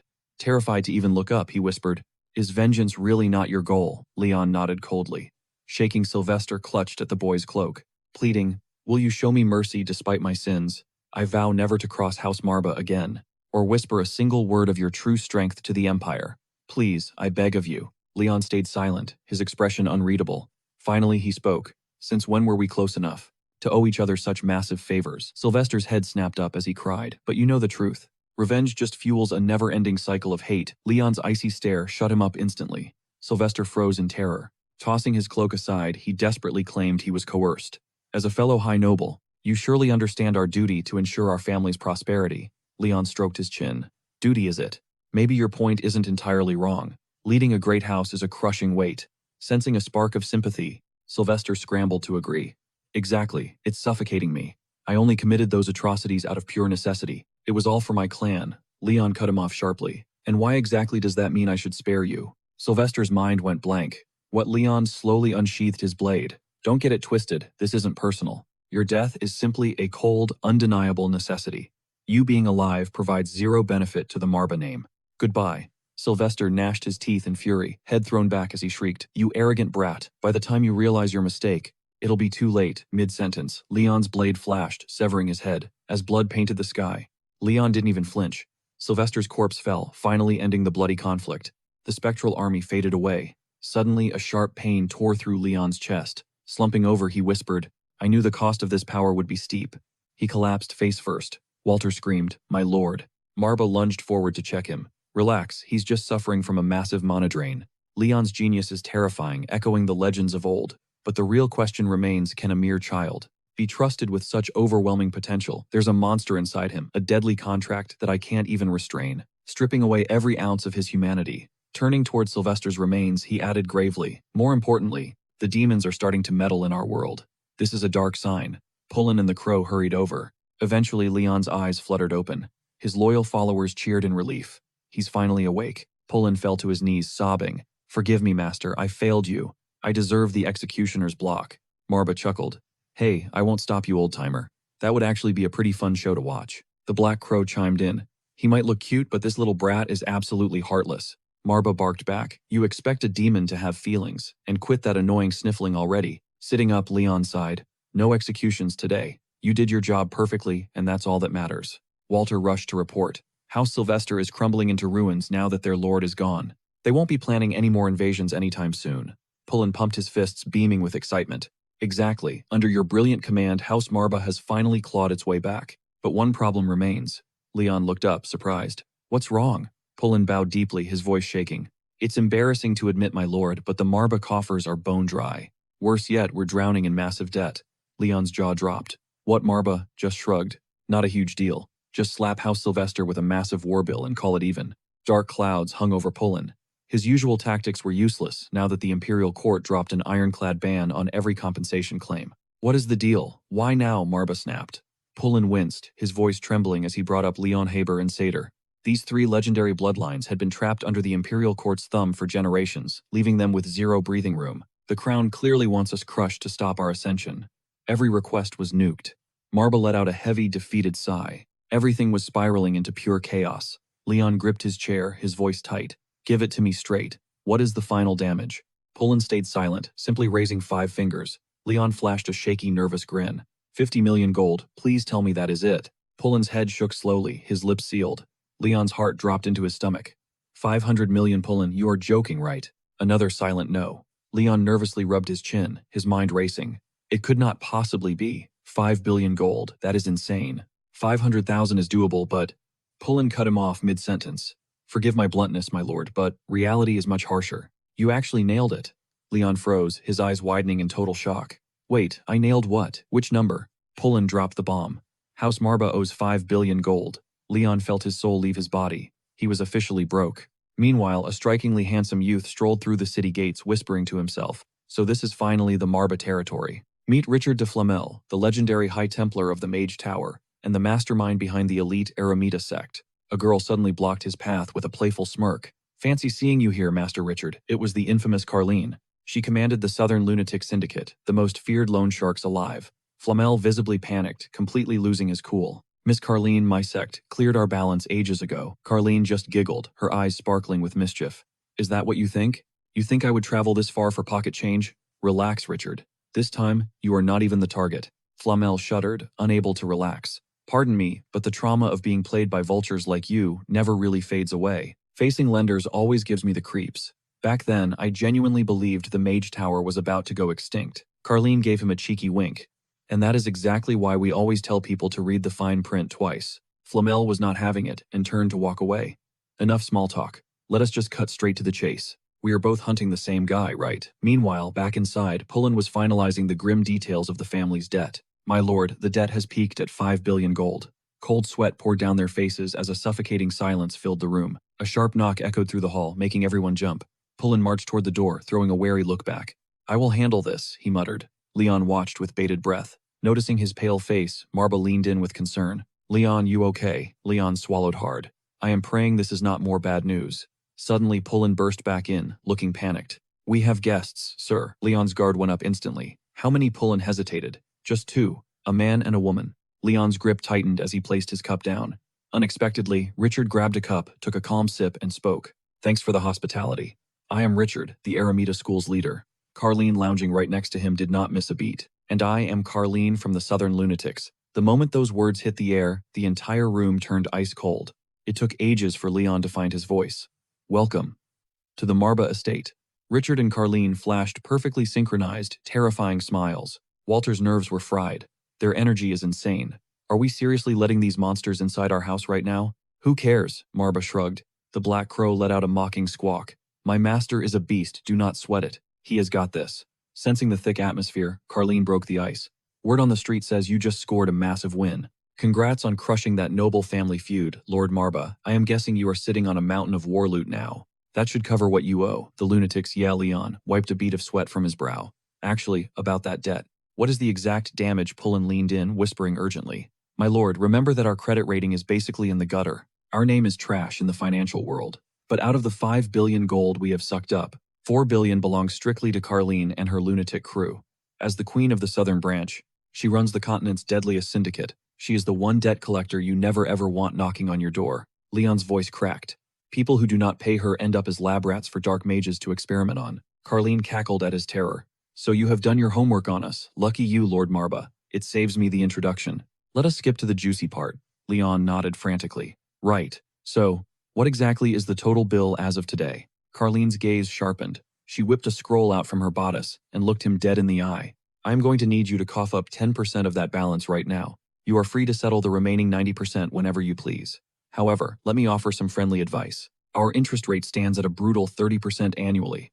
I trust you will clear your tab quickly, she hissed, eyeing Leon like a trapped rabbit. Leon began to panic, cold sweat trickling down his face. 400 million gold due instantly, backed by a crushing 30% yearly interest. Even after dropping 400 million, the debt would still explode by over 1 billion gold within a single year. He cried out, in total desperation. Who in their right mind would agree to such insanity? Pulin stood in the shadows, his voice heavy, as he revealed his father had signed it. The thought of his father's mistake pierced Leon's heart. Father, how did everything become such a nightmare so fast? Rachel stepped in, attempting to ease the suffocating tension. Calm down for a moment. Surely Lord Marba deserves a celebration, not an interrogation. Besides, it is highly unlikely he has such a massive fortune sitting around right now. Carleen shut him down with a sharp glare. Excuse me, Richelle, but can you not see that grown-ups are talking business? I despise being interrupted. Keep in mind that a single slip of the tongue could turn you into a lifeless husk in seconds. Rachel stood up, his face pale as he prepared to retreat. I hear you loud and clear, Miss Carlene. I will return once this mess is sorted. Carlene smirked as he left, mourning the loss of a perfectly good pot of tea. Leon froze his throat tight with fear as he struggled to find his voice. Miss Carlene the first, but his plea was cut short. Carlene snapped. If you are going to beg for more time to dig up spare change, save your breath. I already know the truth from that old woman. Leon turned to Marba and whispered in a panic. Why are we not taking her down right now? Marba hissed back, telling him not to be a fool because she was out of his league. If you want to be shredded to pieces in a heartbeat, then go ahead and try. Leon went silent, paralyzed by the Black Crow's grim outlook. At this pace, we will lose every single thing we own. The Chosen One is truly a massive disappointment, Poulon murmured dejectedly. The previous patriarch was only trying to ensure the family's survival, even if his hands were shaking. Suddenly, Walter bellowed out, Stay strong, young master. You will find a way, I swear by your incredible brilliance. Leon lowered his gaze, lost in thought for a long moment before looking up. Miss Carlene, if I may speak. Carlene raised an eyebrow. Well, Leon's expression turned dead serious as he begged her to show them all some mercy. Those words stunned Carlene, leaving Poulon Marba and the Crow completely speechless. Walter stood frozen, unable to process the plea. Meanwhile, outside the hall, Rachel stared at the family portrait and pondered. Leon von Marbase was certainly worth the journey. He recalled their first encounter. Leon had been radiating a terrifyingly thick dark mana. Rachel's suspicions were confirmed. He sensed a massive ocean of mana churning deep within the boy. Recruiting him to the Eremita Majas would be a game-changer for the academy. I must find a way to get on his good side. As he plotted, a brilliant light flickered in Rachel's palm. An orb of light absorbed his mana as it shrank. Rachel peered into the device, seeing a frantic old man on the other side. Director, please. You cannot just vanish like this. The entire academy is falling apart without your leadership. Rachel brushed him off coolly. Relax, I will give you a full report later. But first I need one vital piece of information. The old man asked what it was, and the director forced a strained smile. How much gold is currently sitting in the Eremita Academy vaults? The old man immediately clutched his head in agony. Back in the room, Carlene tilted her head, a playful yet dangerous smile on her lips. Lord Leon, honestly, I do not see why you are so terrified. Do you think our lunatics organization is just some group of mindless thugs? She paused, gathering deadly mana at her fingertips before casually shattering Leon's teacup with a single flick. Once the warning was delivered, she spoke with ice in her veins. I promise you, our reach is far greater than you imagine. As the tea spilled everywhere, Walter lost his temper, drawing his blade and screaming. How dare you threaten the young master? Carlene ignored him calmly, stating that her wrath was reserved only for those who did not pay. Is that understood? Leon let out a heavy sigh, admitting they had absolutely nothing left to give. Carlene blinked in confusion. What did you just say, Leon? Looked her in the eye, and confirmed the treasury was bone dry. Carlene went silent for a few heartbeats. Then she let out a dark, mocking laugh, realizing why he was shaking like a frightened pup. Fine, let me show you exactly what happens to those who fail to pay their debts. As her aura flared, Leon was drenched in cold sweat. Suddenly, Rachel kicked the door open and screamed for everyone to wait. All eyes snapped to the doorway, but Rachel suddenly looked awkward, struggling to find the right words. Carlene growled, losing her patience.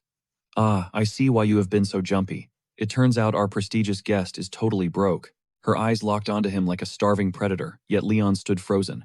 Richard finally found his voice and bellowed. Utterly pathetic, don't you dare extinguish the flickering light of Iramona Academy. He lunged forward, desperate to block Carlene. Leon stayed stone-cold silent, but Richard sensed a hidden power. He scrambled over, showering the boy with oily praise. Just as expected, young Master Leon was 10 steps ahead. Meanwhile, Leon hadn't a single clue what was happening. Iramona Academy, huh? Carlene kept her lethal gaze fixed on Leon, but Rachel stepped in with a sharp, calculated smile. With a heavy sigh, Carlene suppressed her bloodlust. Leon remained lost in dark thoughts before finally issuing a cold command. Everyone back off for a second. Let's get our facts straight. Once they stepped outside, Leon finally broke the tension. So if Iramona signs me, you cover 10% of my tab with Carlene. Is that the deal on the table? Precisely. Rachel's smile widened as she nodded. Think back to that brutal turf war against the Sylvester clan. It's obvious you dabbled in necromancy back then. Leon played dumb, asking why she'd suspect such a thing. Rachel didn't blink. Simple, that's a fight you were destined to lose without dark arts. Carlene knew it too, which is exactly why she hunted you down. Am I wrong? Carlene smirked, mocking how mages are always so slippery. Honestly, I had my doubts from the jump. The patriarch of the Marba line has reclaimed his prime power, and that's precisely why he's standing here today. Leon snapped, fearing she was coming for her gold. Carlene fired back with a fierce intensity. Let's get real. The thought crossed my mind, but that mountain of debt isn't disappearing overnight. I'm willing to bench it for now. Listening in, Marba instantly realized the debt was astronomical. As the two went back and forth, he weighed the situation. Leon saw through their masks. Richard was headhunting for talent, while Lady Carlene was playing the long game with her money. But why is she so sure? My necromancy might still be dead. I could easily find another way out of this mess. Hiring blades, Carlene cut in, reminding him that professional help costs a king's ransom. Richard just let out a booming laugh. Gold doesn't win wars, power does. That's why I've been betting on the legendary bloodline of the Marba house from day one. The forbidden art of soul binding has finally reawakened. Carlene leaned in, noting that if that legendary gift is even a fraction of Lord Welland's peak, then befriending the world's greatest prodigy is a total win for us. Leon stayed focused. A debt is still a debt, right? Carlene's expression soured, her eyes darkening with immediate irritation. She reached into her coat, speaking with icy precision. You think I'm running a charity? The metallic click of her pistol echoed. Leveling the barrel at Leon's head, she dared him to test her. Richard's heart skipped a beat as he jumped in. Wait, give us a moment to talk man to man, Richard pleaded. Carlene lowered her weapon, letting out a frustrated huff of agreement. Fine. If he's really the diamond in the rough Iramona wants so badly, I'll back off. In the end, getting paid is all I care about. She holstered her piece and marched out, leaving Rachel to finally catch her breath. That woman is a nightmare. She almost blew the whole deal. Leon didn't relax, eyeing them with pure suspicion. You're just as shady. You aren't exactly human, are you? Richard just grinned back, pointing a finger at Leon. Look who's talking, kid. You've got one of the 72 demon gods as a sidekick, don't you? Marba snarled, offended that a mere mage dared gaze upon him. Your essence is shifting back to its true demonic origin. So, what are you exactly? Suddenly, Richard's entire form began to warp. His human mask shattered, revealing a monstrous truth. Marba gasped in shock. A dragon, I thought your kind, vanished ages ago. Wiped out after the Great Magic War. Leon's mind raced as the realization hit him. A real-life dragon. No doubt about it, Marba muttered, pointing to the massive horns and that unmistakable primordial tail. Rachel leaned in, her curiosity piqued. Why would a legendary demon god choose to follow a lowly human around? I'm in the dark too, but it probably links back to my ancestor. Leon quickly stepped in to clear the air. Relax, Lord Marba is an ally to humans. He's nothing like those mindless monsters. Marba gave a solemn nod of agreement. I bear the name of a demon, but not their malice. Richard smiled knowingly. Why else would he bother with human drama? To meddle in mortal affairs. Leon noted the sincerity on both sides and pivoted. Fine, let's talk business. How do I actually get into Iramona? Rachel clarified that they operate in the shadows, focusing on high-stakes joint operations. You'll climb the ranks of the magical elite. Leon scoffed, unimpressed. That's the whole pitch, Marba growled in disbelief. Stop lying and give us the truth, Richard chuckled, admitting they were sharp. Even if I kept it secret. Here's the catch, you're ours. No other academies, no outside contracts. You belong exclusively to Iramona. So you're just monopolizing talent to crush the competition. Richard gave a chillingly calm nod. Naturally. That is just one reason, but the true motive lies deeper. Slamming a cursed demonic crest onto the table, his gaze turned ice cold. Of the legendary academies beyond Iramena, at least one has been tainted by the abyss. Marba let out a heavy, weary sigh at the news. The shadows are finally moving. Damn it. If only I had awakened sooner. He then demanded to know their ultimate endgame. Richel fell into a dark silence before dropping a bombshell. They intend to resurrect Baal, the fallen god from the Great Demon War. That first ancient conflict was a bloodbath where King Solomon finally found his eternal rest after a devastating sacrifice. With his dying breath, he forged unbreakable chains of light to imprison the surviving demons within the dark mana void. These secrets were ripped from the Marba family's forbidden tome, sealed by the ancestor who first quelled the great storm. The carnage finally ended when King Solomon unleashed his ultimate sealing hex to terminate the demon-slaying era. But those ancient seals are fraying with time. Now a demonic awakening could erupt at any moment. Leon cut in, his mind racing. I have heard rumors that the Emperor has lost his sanity. Once a sage king, he is now mocked as the foolish monarch. Is there a connection? Rachel nodded gravely. Precisely. Demons sniff out the smallest weakness, and you already have one in your shadow. You should understand that better than anyone. Scowling, Marba threw another piece of the puzzle onto the table. I also heard that entire dragon tribes were decimated in that slaughter. This explanation actually rings true, unlike a typical lie. Leon ignored the fluff and went straight for the throat. So you are blocking my transfer because you found a demonic brand at a rival school. Correct, Rachel confirmed. Stay at Iramona Academy. We are the only ones who can pull back the curtain on the truth for you. Marba immediately smelled profit and jumped in to negotiate. While it will cost a fortune, Rachel could only offer a pained, awkward smirk. Haha, my hands are tied there. Leon sighed. How do I make bank? Owing 5 billion gold is a mountain I cannot climb. Rachel stroked his chin, lost in thought. Suddenly, a wicked spark lit up his eyes. Wait, I have a brilliant plan. The Adventurers Guild. Carlin has a direct line to the guildmaster. If you can climb the ranks and secure a gold badge, you can unlock elite bounties worth 10 million gold. A pop, Leon's jaw hit the floor. 10 million. Burying his pride, Leon bowed low. Please put in a good word with Lady Carlin for me. Marba just groaned at the pathetic display. The Black Crow screeched a reprimand. You brainless lion, stop disrespecting your master. He is only putting on an act. Marba glared around. Who said that? The crow suddenly became very interested in its feathers, completely ignoring the steward. Losing his mind, Marba facepalmed in frustration. Suddenly, Richel bellowed toward the hallway. Carlin, get in here. Stop lurking, and help us out. Caught red-handed, Carlin had no choice but to shove the heavy doors open. Damn it, Richel reads me like an open book. But facing Leon this time, her usual bossy attitude completely vanished. Richel stood up and gestured toward her. Go ahead, introduce yourself. This is the demon currently serving our great master. Carlin clutched her temples. Dealing with you losers is a never-ending headache. Richel just gave a sheepish, apologetic grin. Days later, deep within the untamed wilds, Leon's squad began their hunt to chip away at that monstrous debt. Why the hell am I babysitting you guys on the way to the guild? Carlin snapped. Richel just brushed it off with a smirk. You are down 4 billion, remember. Think of this as a down payment on your debt. Do not get the wrong idea. Leon wondered aloud. What is the deal with this Adventurers Guild anyway? Marba fluttered onto his shoulder, equally curious. I am stumped too. This didn't exist in my era. How strange. Carlin rolled her eyes and started explaining the basics. It is simple. You take contracts, kill monsters, and get paid. You are free to team up with whoever isn't a total loser. Divide the loot and build your reputation. Something like that. But fair warning, if you are weak, you are just monster chow. However, the elites can rake in tens of millions in a single run. Marba's voice turned icy as he commented. A graveyard for moths seeking a flame. That is what people say. Rachel chuckled. Come on, it is not always that grim. The guild is strictly neutral ground. If you rack up enough glory, foreign kingdoms will practically beg for your service. They will hire you as elite knights or mages if you have the power. It is the ultimate shortcut to getting filthy rich. Leon leaned in. Break down these badges and ranks for me. Rachel smirked and glanced at Carlin. All right then, your turn. Oh, so now I am the tour guide, she scoffed. Despite the attitude, she began laying out the facts for Leon. The guild splits everyone into 5 distinct tiers: bronze, silver, gold, platinum, and the legendary black rank. The higher you climb, the deadlier you are, and the more insane the missions become. Leon cut to the chase. So hitting black rank is the quickest way to clear my debt, right? Rachel nodded slowly. Precisely.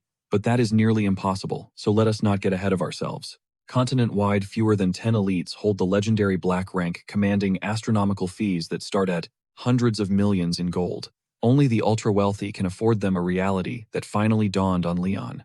The crew reached the city gates in record time. Carlin came to a sudden halt before 2 sentries. Sliding a document over, she told Leon he first needed a trial to prove he deserved a bronze badge. Imperial regulations are a total headache for miners seeking work. Richard cut in, telling Carlin not to kill the vibe. They hit a tavern marked by a beer mug sign. Leading the way, Richard announced their arrival for the check. Leon scanned the rowdy room, completely lost. He wondered if this basement bar was actually the prestigious Adventurers Guild. While he was distracted, a silver-haired girl caught his eye. She casually sipped her tea and dropped a comment. A noisy regular just crashed the party, she noted. Leon's group ignored the shade and stepped further inside. The tavern was buzzing with laughter until the patrons spotted Carlin. The room went dead silent as every eye turned. Whispers erupted instantly. Is that Carlin? Check out those predator eyes. She looks like she is ready to hunt. She is definitely not the type to play nice. Why is a powerhouse like her or Richard visiting this guild? That is the headmaster of Iramona Academy. He is ridiculously handsome.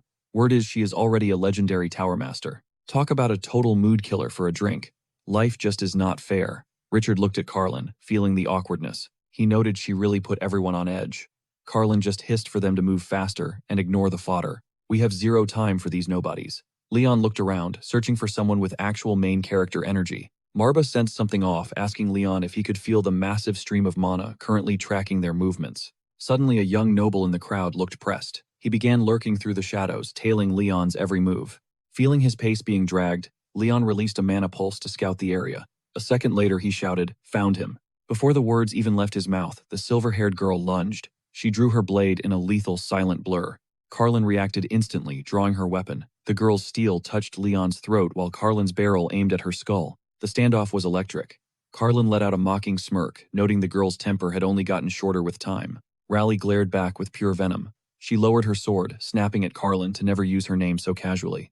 Unfazed, Leon stepped forward to ask if she was the strongest fighter there. Rally turned toward him, clearly irritated. I did not give you the green light to speak, kid. Internally, however, she realized Leon was a literal monster. He was far more dangerous than his companions. Leon introduced himself as the 10th heir of the Marba bloodline. That is my name, he said. Moments later, Walter slipped inside and locked the door behind the high-level meeting. Rally raised her teacup, admitting she heard the Marba leadership changed, but she never expected a literal child. Carlin jumped to his defense, claiming his raw magical talent was absolutely top tier and beyond any shadow of doubt. I can personally vouch for him. Rally remained skeptical, wondering why a noble would haunt a dumpy guild like this. Richard just laughed it off. Rally's annoyance grew, mocking Carlin for hanging out with demons and such weird friends. Marba, offended by the comment, snapped back instantly and demanded a formal apology for the blatant disrespect. The blonde joined the chaos as the black cat finally snapped out of it.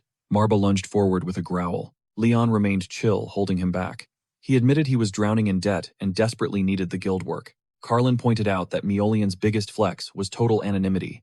Anyone can join without revealing their true identity. There is no logical reason to reject him. Richard flashed a charming smile, pleading for them to give Leon a shot. Seeing the two legends beg, Rally finally caved.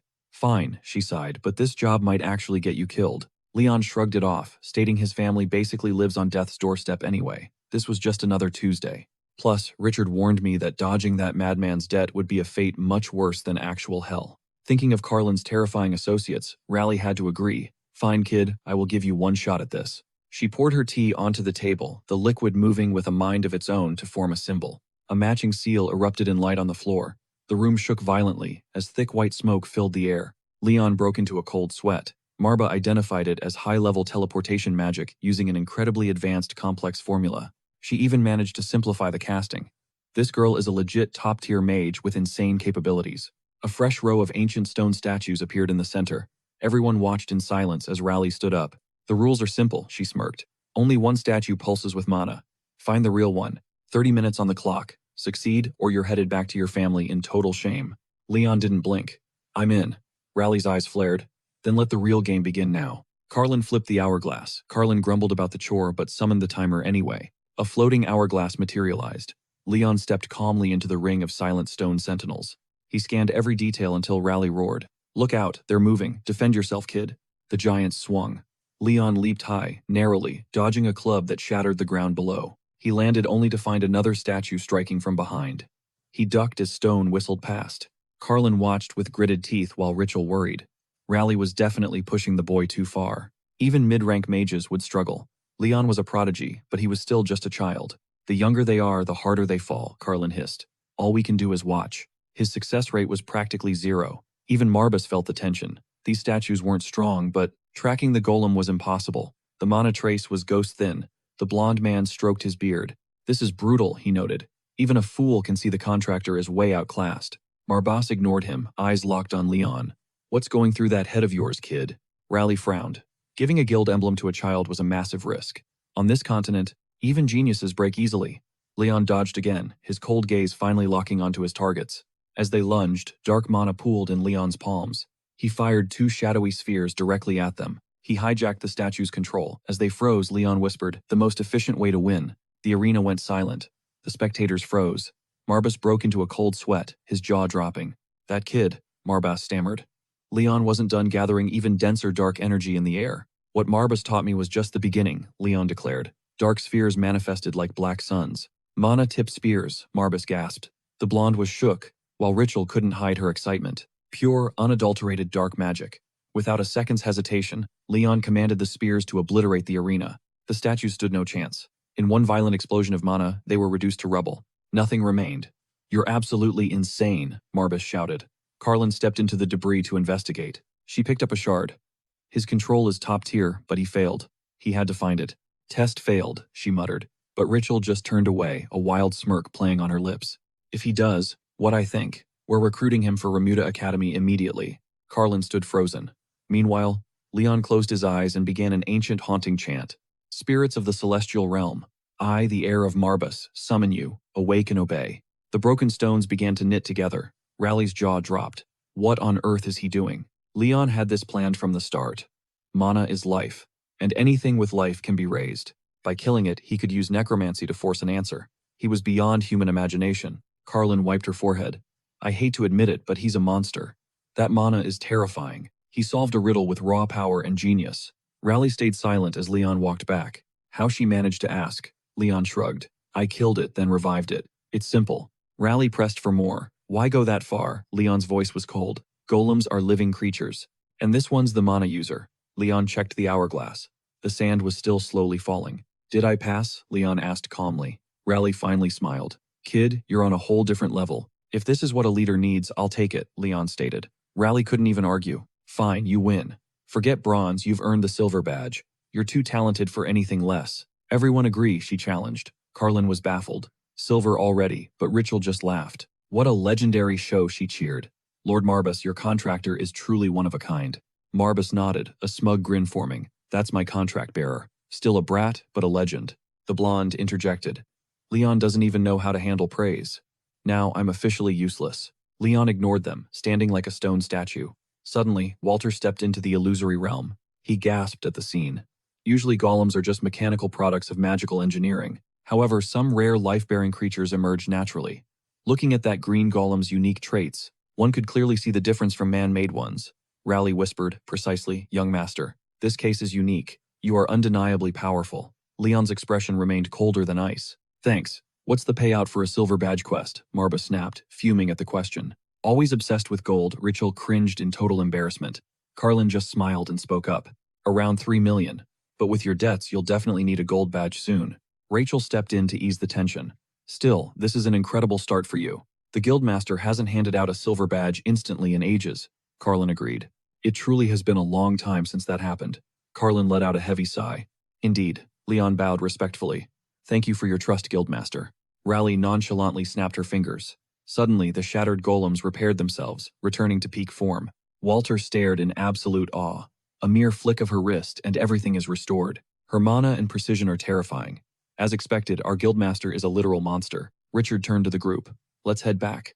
Soon after, they gathered in Raleigh's office. Silence filled the room as they replayed Leon's devastating dark spear attack in their minds. She muttered softly, I thought he was done, but he defied every expectation to pass. He spotted the life-bearing golem instantly. It was like he sensed its mana from the start. Why hide his strength? The Marba family is dying, yet a true monster has finally awakened. Centuries have passed since then. But those dead eyes? Leon, what do you really see? The next morning, the group reconvened. Raleigh pulled out a mission scroll and spoke. Here is your first silver rank mission. Leon took the scroll and read the contents aloud. Investigate Salashi where the Pope and the Goddess of Creation reside me. Allegations of corruption. Raleigh nodded. Yes. Reports have been leaking out of the capital lately. In Salashi, Pope Cadwan's corruption is spreading. The reward for this is 1 million gold. Carlin blinked. Isn't this too big for a rookie? The guildmaster's cold gaze silenced her. This is a rare privilege. Handle it. Rachel could only offer a bitter, helpless laugh. Negotiation was off the table. Leon shrugged. If this speeds up my ranking, I'll do it. Raleigh warned, fail this, and you're back to being a lowly bronze badge hunter. Leon nodded firmly. Accepted. Raleigh then looked at Carlin. Provide him with backup. Carlin freaked out. What? That's way too much trouble. Why do I have to go? Richard chuckled. We're all curious about Leon's true potential. Carlin barked back. What about me? No one answered. Leon bowed. Thank you all. My father always said to be polite. Carlin stood there, stunned, her anger vanishing. The blonde woman burst into a hearty laugh. What a charming young master. He certainly knows how to manipulate a crowd. Marba smirked. A demon must master the human heart, Walter muttered. But the young master is human. Marba's terrifying glare shut him up instantly. Leon remained unfazed. Anyway, we need that money. Failure isn't an option. Meanwhile, in the holy city of Salashi, 2 worshippers knelt before the Arden Church's holy chalice, lost in fervent prayer. A man stepped forward with arrogant strides. Excuse me. The 2 didn't even look up. Within the water, words appeared. The saint who inherits the goddess's blessing will be one of 2 girls. One shall shine, while the other faces total ruin. The 2 shall merge, and one must die for 2 to exist. They sat frozen. Faith across this continent is split in 2. One side worships the goddess who birthed existence. Legend says she forged the soul stone. Those following Arden belong to the Arden Church. The opposition bows to the devil and 72 demons, a dark cult known as the Demon Revering Sect. Most humans pledge loyalty to Arden, seeking the divine grace bestowed upon her chosen few. This holy power is feared everywhere as the miracle saint of the right. Change scene. A wagon rattles down the trail. A dark-haired man sits outside, his face etched with concern. He keeps glancing at the window. Richard's crew sits inside, directly facing him. Leon and the others have returned. The driver is baffled by their strange travel request. Wait, Salashi, that place is a total wreck after the religious wars ended. Even the most devout pilgrims avoid it. Why on earth would you go there now? Rachel struggles to find the words. He shifts his focus to Carlin, searching for a real answer. Carlin just smirks. I get it, she says, tossing a heavy pouch onto the table. Gold coins spill everywhere. She slams her hand down, her voice cold and commanding. Stop asking questions. If you won't do it, we'll find another mercenary who actually wants the gold. He clutches the gold tightly. Fine, as long as you keep me alive. I'll go. As the carriage rolls, he wonders if the money is worth the risk. Salashi is literally crumbling after the brutal holy war. A cardinal was supposed to help the Pope, but the entire plan failed miserably. The divine power vanished too. That miracle saint still hasn't shown up. Arden's grace is fading. His mood sours. Inside the wagon, Leon finally breaks the silence. Our goal is exposing Pope Cadon's corruption. Simple, right? Walter sounds skeptical. Something feels off here. Marba scoffs, calling their enemies nothing but tiny insects. Chill out, no one can touch us now. Rachel sighs, maybe you're right. But human kingdoms have leveled up since you were sealed, Lord Marba. We can't be reckless. Carlin agrees. This involves the Pope. In this world, no one escapes the Church's reach. Not under Arden's name. Especially since the miracle saint is still missing. Richard interjects. The current saint is the Pope's own child. Everyone expects that bloodline to hold the power.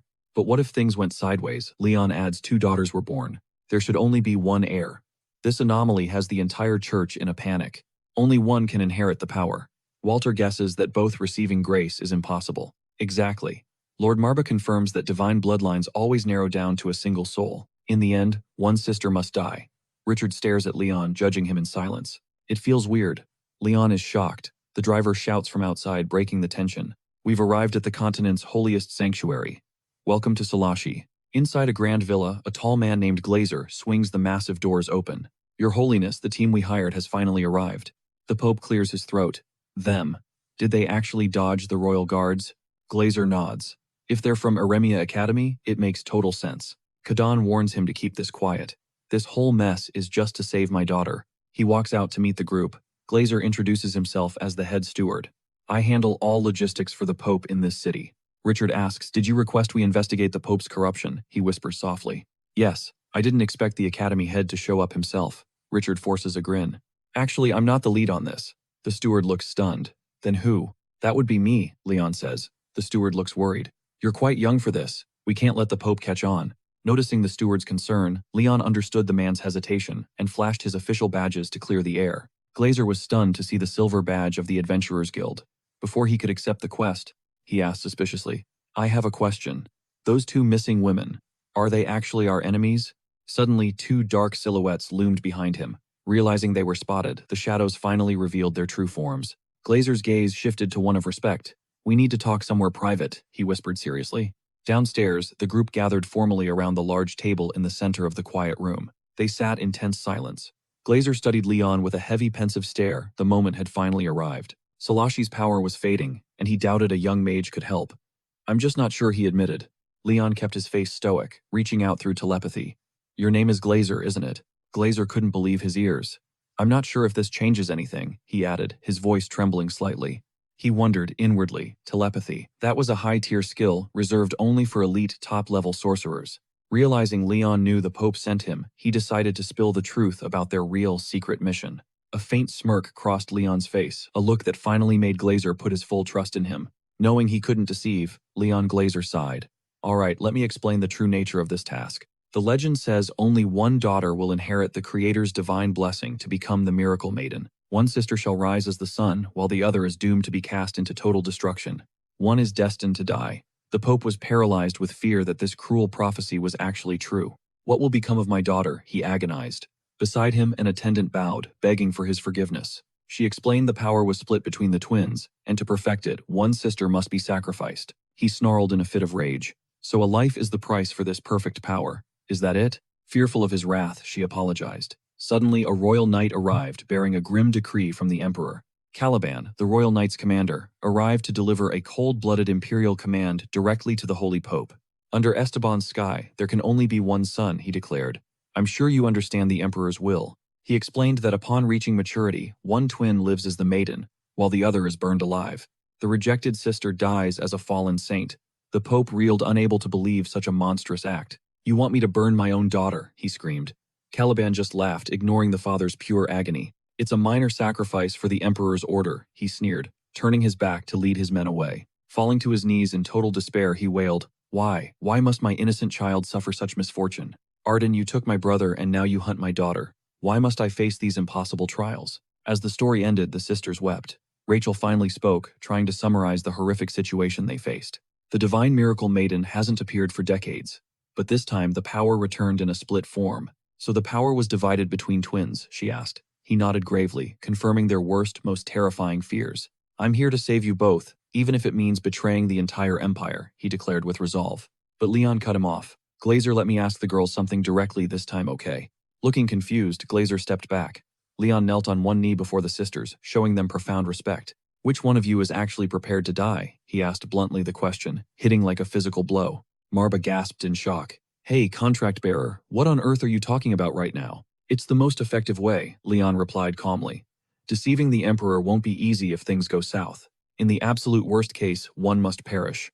So I ask you again, who is ready to die?" Hey One and Hey In froze in terror, their eyes filled with pure shock at his cold, direct question. "We never felt blessed," they whispered.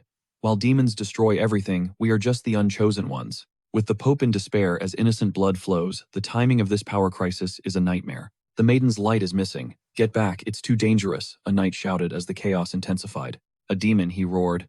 "I will never forgive this betrayal of the divine will. You'll pay for this." The scene shifts to Mistress Rhea, their mother, whose soft voice whispered a single, heartfelt sigh of relief. "A future where our daughter rises as the miracle maiden."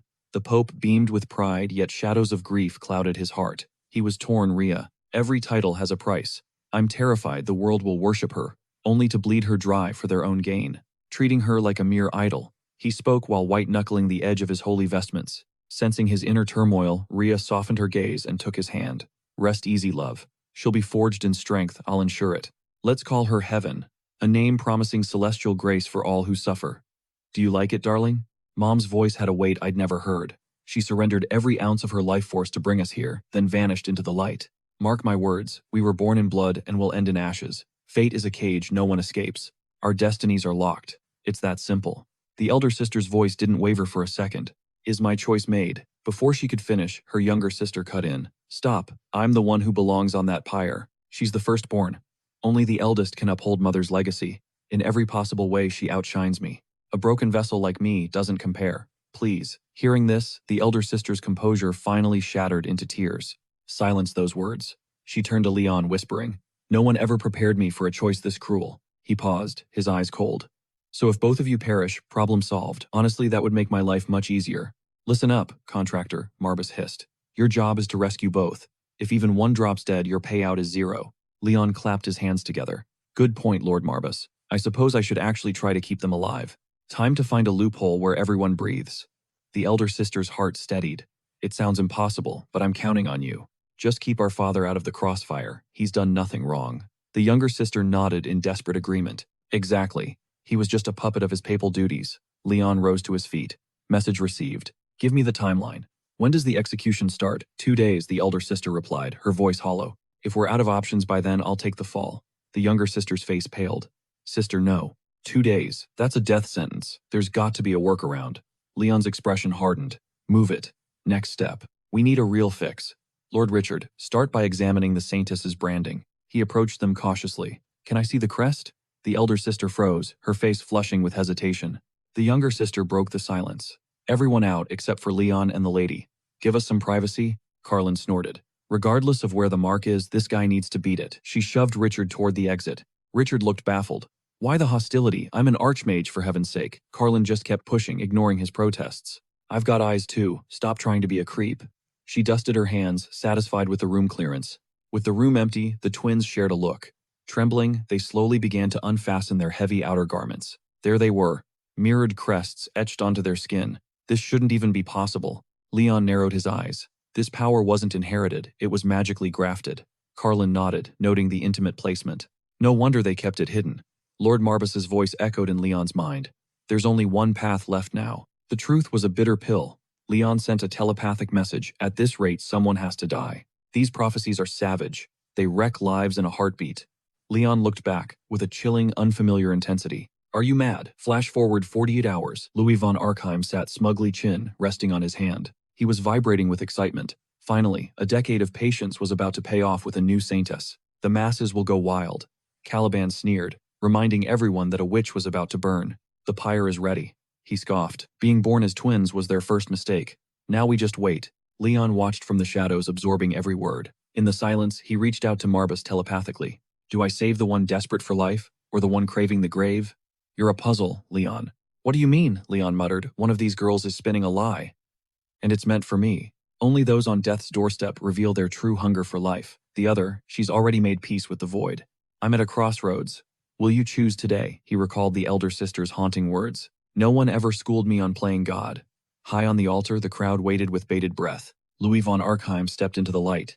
Representing the Emperor himself, I am here to oversee this miracle. Behold the birth of the miracle maiden. The crowd erupted into a frenzy as he raised a hand for silence. Darkness engulfs the night, yet this void heralds the dawn of a new miracle maiden. Incinerate the nameless witch, a knight bellowed, demanding she face the purifying pyre. Two suns cannot share one sky. This realm permits only a single miracle maiden. Twin births shatter the continent's balance, a demonic corruption requiring a sacred ritual to cleanse. The Emperor moved in the crown's name, his gaze chilling as he addressed the masses. Any objections, silence reigned despite the cruelty. They approached His Holiness, their shadows looming large. Sneering at the sisters, he spat. Such beauty, wasted on a witch destined for hell. She'd make a fine concubine otherwise. The Pope's jaw tightened, silent rage boiling at the insult. Powerless to act, he endured the crown prince's touch, while his fists trembled with fury. The prince smirked and departed. Desperate, the Pope turned to Leon, whispering a final plea. Can't we save them both? Leon shadowed his face, his voice heavy with grim reality. I have one question for you, Your Holiness. Leon paused, sensing the gravity of destiny. After Leon's hesitant words, the scene shifts to the chapel, where heaven murmured soft comforts. Dry your tears, she whispered, already accepting. Her life was the price for their survival. Tears blurred her vision as she wondered, was their very existence a sin against the heavens? The elder sighed, resigning to fate. Prophecy demands blood. We are but pawns in time. The sacred word is absolute. Perhaps the only mercy is choosing who pays the price. Choosing who survives. Is that a blessing? Outside, Caliban roared for the witch's chains. Dragged toward her doom, she hesitated, then stepped into the light, accepting her final walk. I'm ready, she smiled sadly. Her sister collapsed, consumed by guilt and weeping for mercy. Forgive my lies. Thank you for saving me. Suddenly, Leon appeared like a phantom behind her. A flash of magic struck her instantly. One sharp scream, then she fell into darkness. Is this truly your best move? Marba questioned. Leon's expression turned cold, masking his pain. It's my only move. Meanwhile, the condemned girl was lashed to the stake, facing death. The torch kissed the wood. The crown prince watched, his eyes gleaming with sadistic triumph. Behold the maiden's rebirth. My critics shall burn, Caliban echoed. None dare challenge your will. Adapt or perish, they sneered. As flames roared, her agonizing screams pierced the night air. Leon's party watched the carnage paralyzed. Carlin finally spoke, his voice trembling with horror. Was this necessary? The young master smirked bitterly. This gambit prevents a total disaster. Barely. Not a total win, but survival. Leon added. I only wanted them both to live. What drives a father's soul? Leon pondered the Pope's desperation to keep his child alive. Even facing his own end, the Pope only craved her life. Leon struggled to understand. Someday, perhaps he'd grasp this weight. This tether that binds a parent to their blood. Guilt gnawed at his core. Surely they realized by now. She wasn't the one dying. This feels like redemption. I'm a coward compared to her, she whispered, shaking with fear. She clung to her sister's kindness as Louis von Arsim barked a ruthless final command.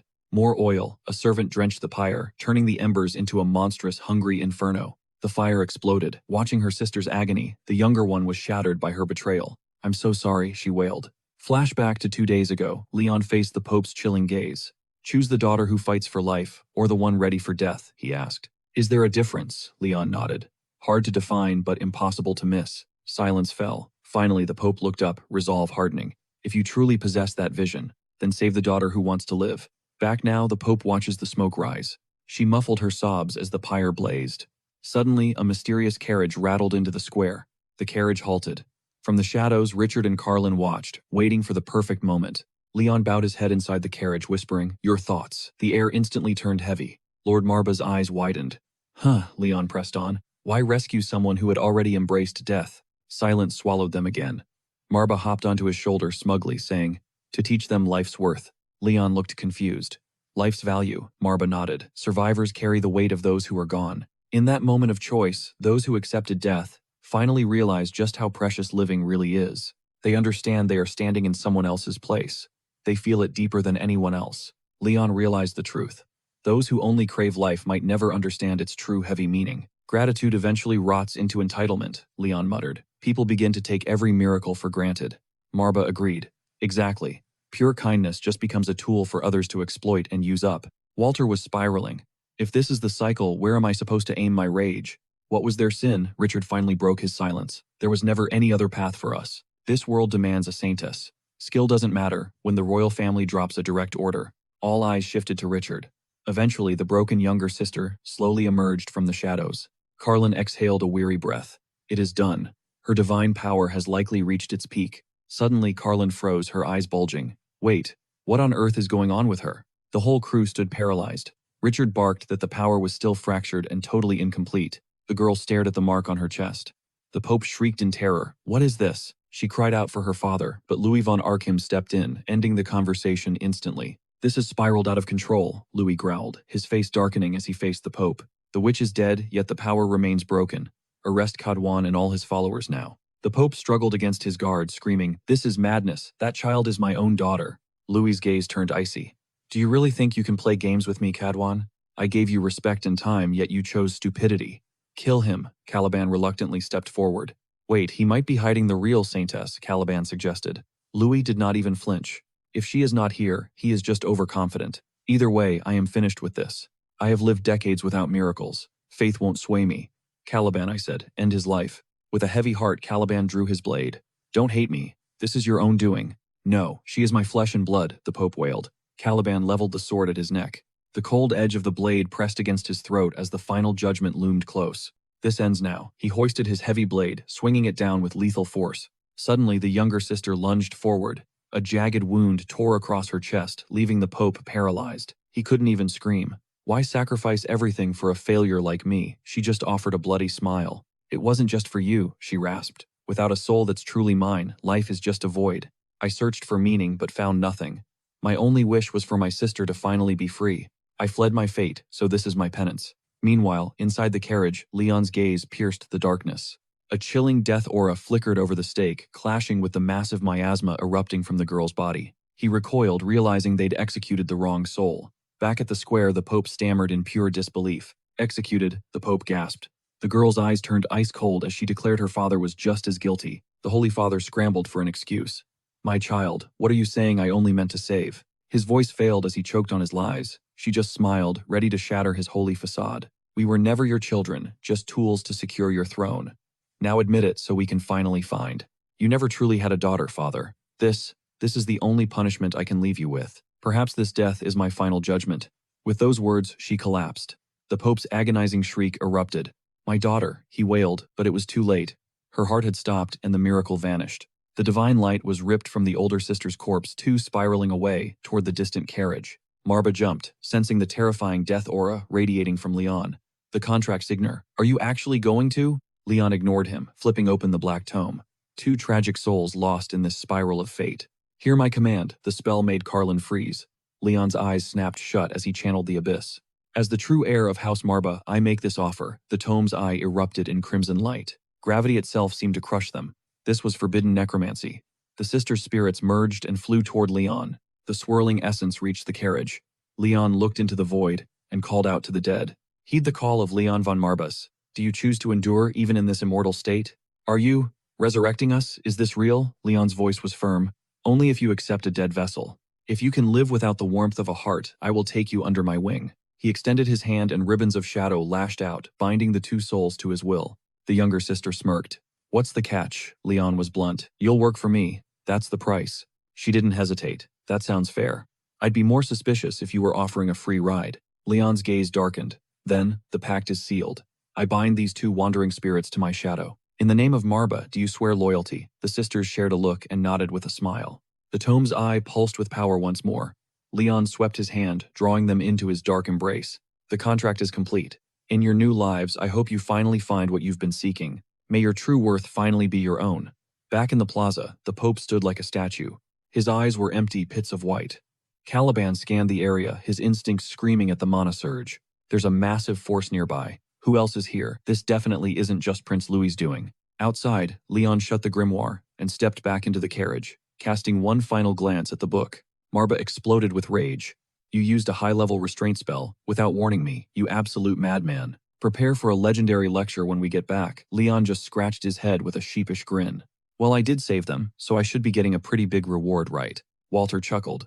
The young master is truly built different.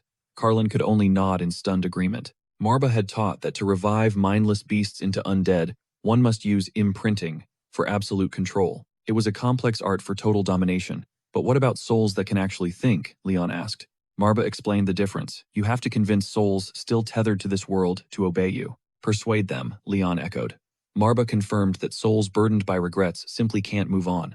A death soul master helps them settle their unfinished business in exchange for their supernatural power. Until those issues are settled, we'll call this constrained summoning. Leon rubbed his chin thoughtfully. So that's the secret, Leon realized. Liberating the dead's regrets gives them a reason to keep existing. Marba nodded. Exactly. The heavier the regret, the more insane their power level becomes. Keep this in mind, a death soul master isn't just some parasite profiting off the deceased. Leon listened. I'll remember. Back in the present, Leon pulled out his black grimoire and began the dark chant. As House Marba's heir, I summon you by name, Heaven and Helen. Answer the death soul master. The tome erupted in light as two spirits spiraled out, weaving together in a chaotic spectral dance. A fresh vessel was forged and descended. Leon watched with bated breath, but then, absolute silence. Leon turned to Marba. Why is there only one girl if I revive two? Marba stayed unfazed. It's simple, he explained. They were born as two distinct souls, sharing one single physical body. In death, they remain unified. Everyone nodded. That actually makes sense. What a wild twist. Walter eyed the girl, sensing a bizarre vibe. Leon's voice turned icy. Heaven, Helen. Who's in control? The girl smirked. It's Heaven right now. Leon's gaze didn't waver. Can you switch them out? I believe so, Heaven answered. Leon's eyes sparked with genuine interest. Fantastic. Suddenly, she looked away, hesitating. But there's one small problem. Leon leaned in. What is it? Heaven went silent as a chilling aura erupted. Her eyes shifted. Helen had just seized control of the body. A bossy master. This won't be easy. Richard sweated, watching her personality flip instantly. Helen's suppressed ego was finally awake. Hey, shut it, you milk-faced brat, she barked, cutting everyone off. Can't you see? I'm talking to our master. Leon cleared his throat. So what are your specialties? I brought you back to be immortals. If you're trash, I'll send you right back to the grave. I only have limited slots for my legion. Helen shivered. You say such terrifying things so casually. Fine, we'll do whatever it takes to please you. She suddenly snatched Leon's collar, pulling him close. Her face was inches from his, but even with a beauty that close, Leon's gaze stayed frozen. Like this, Master Helen whispered. Fast forward to the next day at the Adventurers Guild. It's finished, Raleigh gasped. I didn't see that ending coming. Carlin stepped up to spill the details. The Pope signed off. Now we just wait for the bag. Raleigh massaged his temples, finally relieved. Boredom gone, Richard muttered awkwardly. The kid's a legend, but man, his methods are wild. Turning a man's daughters into undead, right in front of him, Helen snapped. Eyes up here, creep. I belong to Leon now. Richard stood there speechless before backing away to create some space. Marba grumbled. I literally saved your life, and this is the thanks I get. Leon ignored him. I'm good. Getting used to this vibe. Walter forced a grin. Look, I don't know much, but isn't being alive enough, though calling this living is definitely a stretch. Raleigh had to concede. Fine. I officially recognize you as a silver badge holder. The reward will be sent to your estate. Leon looked up. This isn't the end, is it? Raleigh replied, if a new gig drops, I'll contact you. Carlin added, my lips are sealed. The Lord says as long as the checks clear on time, your secrets are safe. Richard stuck his tongue out. T-esque, acting all sweet for nothing. But before he could finish, Carlin smiled, pointing a gun at Richard's head to shut him up. Next step, test the twins. Let's see what they've got. Carlin grinned, helping Helen. Can we turn the heat up a bit? Raleigh set his teacup down. Fine. Meanwhile, deep within the Imperial Palace, Caliban returned with a grim report. Pope Cat 1 is starving himself, trapped in a delirious state. Losing both daughters broke him. Louis von Archam scoffed. Can't he just make more kids? Problem solved. What a bunch of losers. They're too ashamed to even look the Emperor in the eye. The miracle saint slipped through our fingers. Who knows when the next prophecy will drop? Caliban knelt. I've failed you. But give me one more shot, and I'll give everything for the Empire. Louis von Archam scowled in irritation. You'd better deliver. Now tell me, has that dark mage been located yet? Who dared to interfere this time? Caliban looked up, admitting grimly, "Unfortunately, we have no leads yet. The souls of both saint candidates vanished. We suspect an interception during transit. However, as far as I know, no mage possesses such precision, unless they are a beast soul mage." Louis repeated the name suspiciously, beast soul. Meanwhile, Leon's squad entered a desolate wasteland. Raleigh hesitated before asking, "So, what skill did your undead actually awaken?" Leon smirked and snapped his fingers. "Better to show than tell. I'll give you a front row seat. We just need a decent warm-up partner. Any common rank will do. I want to test her potential first." Helen reacted instantly. A divine golden glow enveloped her as heaven took control of her physical vessel. She bowed politely, apologizing. "Forgive my sister's rudeness, master. I am ready for your command." Raleigh waved his hand, and a horde of golems erupted from the soil. Richard recognized them instantly, forest trolls with terrifying regenerative powers. Since heaven had just transformed, Carlin noted this would be a brutal test. "This fight won't be easy. But the Lord has already shown me enough," Walter cheered with absolute hype. "I believe in you, young master." Crow chimed in. Crow has been a day one believer. Marba couldn't help but roast him instantly. "Weren't you just whining about having nothing to eat but peanut shells?" Leon, ignoring the bickering, focused on the troll. "A forest troll. Heaven, can you handle this?" She tightened her grip, responding tensely. "Consider it done." The golem thundered forward. Leon coldly flipped through his dark tome, materializing a massive ancient warhammer in her grasp. The lead golem lunged only to take a hammer to the face. Heaven sent it flying effortlessly, shocking Marba and Crow. The two paused their bickering to assess the chaos. "Okay, she's cracked. But this looks dangerous. Crow, watch out. This immortal woman is a straight-up menace. She's literally shattering skulls with that hammer after dropping the first one." The remaining golems froze in their tracks. Heaven turned awkwardly toward Leon, who simply muttered, "She'll work perfectly. Now let Helen finish the job." He swapped their souls. Immediately the soft gaze sharpened into a lethal glare. Before Leon could even order it, Helen pulled a chain whip from her chest and laughed like a maniac. "Leon, it's finally my time to shine. I'll prove I'm your most useful tool." She lunged into the air, wrapping her whip around a golem's neck. "Arrogant monsters like you need a serious reality check, right?" She yanked the chain, flinging the beast skyward, before slamming it into the ground and strutting forward like a queen. "Die for our eternal love," she shrieked, crushing the golem's head. The sheer insanity left the entire crew speechless. Marba threw his hands up in defeat. These people are completely unhinged. Later, Leon finally returned to his family estate. Staring at the familiar gates, he let out a breath. Finally back. Marba walked beside him, soaking it in. "We settled everything inside and walked away with massive power. Not a bad business trip at all." Leon nodded in agreement. "I feel it too. My growth as a Death Soul Master has been substantial." Walter hesitated, feeling a bit of regret that the others had departed right as Leon reached his home. Richard smiled, offering a final farewell. "I'm just glad Aramita Academy has gained such a brilliant new star." Carlin reminded him with a sharp look. "Don't forget the cash you owe me." Leon caught her hand mid-reach. "You guys are leaving already?" Richard Errol nodded. "Yeah, I've been away from the academy far too long." Carlin gave a cold stare, adding, "Plenty of other debtors are ducking us. We need to go collect." Marba chuckled. "Talk about a side hustle." Suddenly, Carlin turned to Walter with a curious expression. "Hey, Walter." Walter blinked, startled. "Ah yes," Carlin continued. "You might be in your master's shadow, but you have insane talent. I don't know your full story, but if the commander saw your potential firsthand, he'd be floored." Richard wiped his brow. "Even so, I hope I never have to duel those absolute lunatics again." Leon looked puzzled. "Why is that?" Richard laughed awkwardly. "Because he's a monster. You're a monster too. But the commander of monsters is a different breed entirely. Regardless, Walter, your talent is the real deal. Stay loyal, and you'll reach the top." Boosted by the praise, Walter felt a wave of genuine gratitude. "Thank you. I'm still not used to compliments." Leon stepped up, promising he'd become a legendary retainer. "He'll exceed everyone's expectations. I'll make sure of it." Richard laughed at Leon's sheer confidence. Spoken like a true head of house. "Let's make this a hopeful goodbye, not a tearful one." "Catch you later," Leon chirped. "I'm down with that." Carlin turned instantly, barking new orders. "We're heading out. I've synced you with the guild, so pay your debts." Leon's face fell instantly. Richard grumbled, killing the vibe with his nagging. Suddenly, his sentence was cut short. Carlin's gun muzzle silenced Richard's whining. He grabbed the guy, dragging him away. "Too much chatter is toxic. Level up before next time, kid." Leon remained dead silent. He stood there smiling, watching them vanish. Now cutting back to the present moment. The sight paralyzed Leon. Villagers gasped, screaming that their young lord had finally returned home. "You didn't forsake us. Heaven has blessed this land." Pure gratitude echoed through the streets. Wiping sweat, Leon stood baffled. Before he could process, Tulin sprinted toward him from afar. Young master, as Leon struggled to place the face, a heavy strike rocked his skull. A girl looming behind him shrieked, "Leon, where did you vanish to?" Abandoning the family like that, Leon clutched his head, pivoting in sheer speechless shock. Sister Diana Walter rushed over frantically. "Are you injured, sir?" Leon merely glanced back. "Can we move this inside?" Marba nodded solemnly, agreeing that a private setting was best. Marba broke the silence. "So she's the Earth Lion contractor, and Varisha's noble heir." Everyone stared.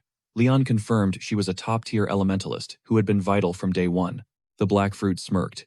"Master, I'm not just powerful, I'm a total knockout too." Diana cut in sharply. "Marba, you're clearly a demon, right?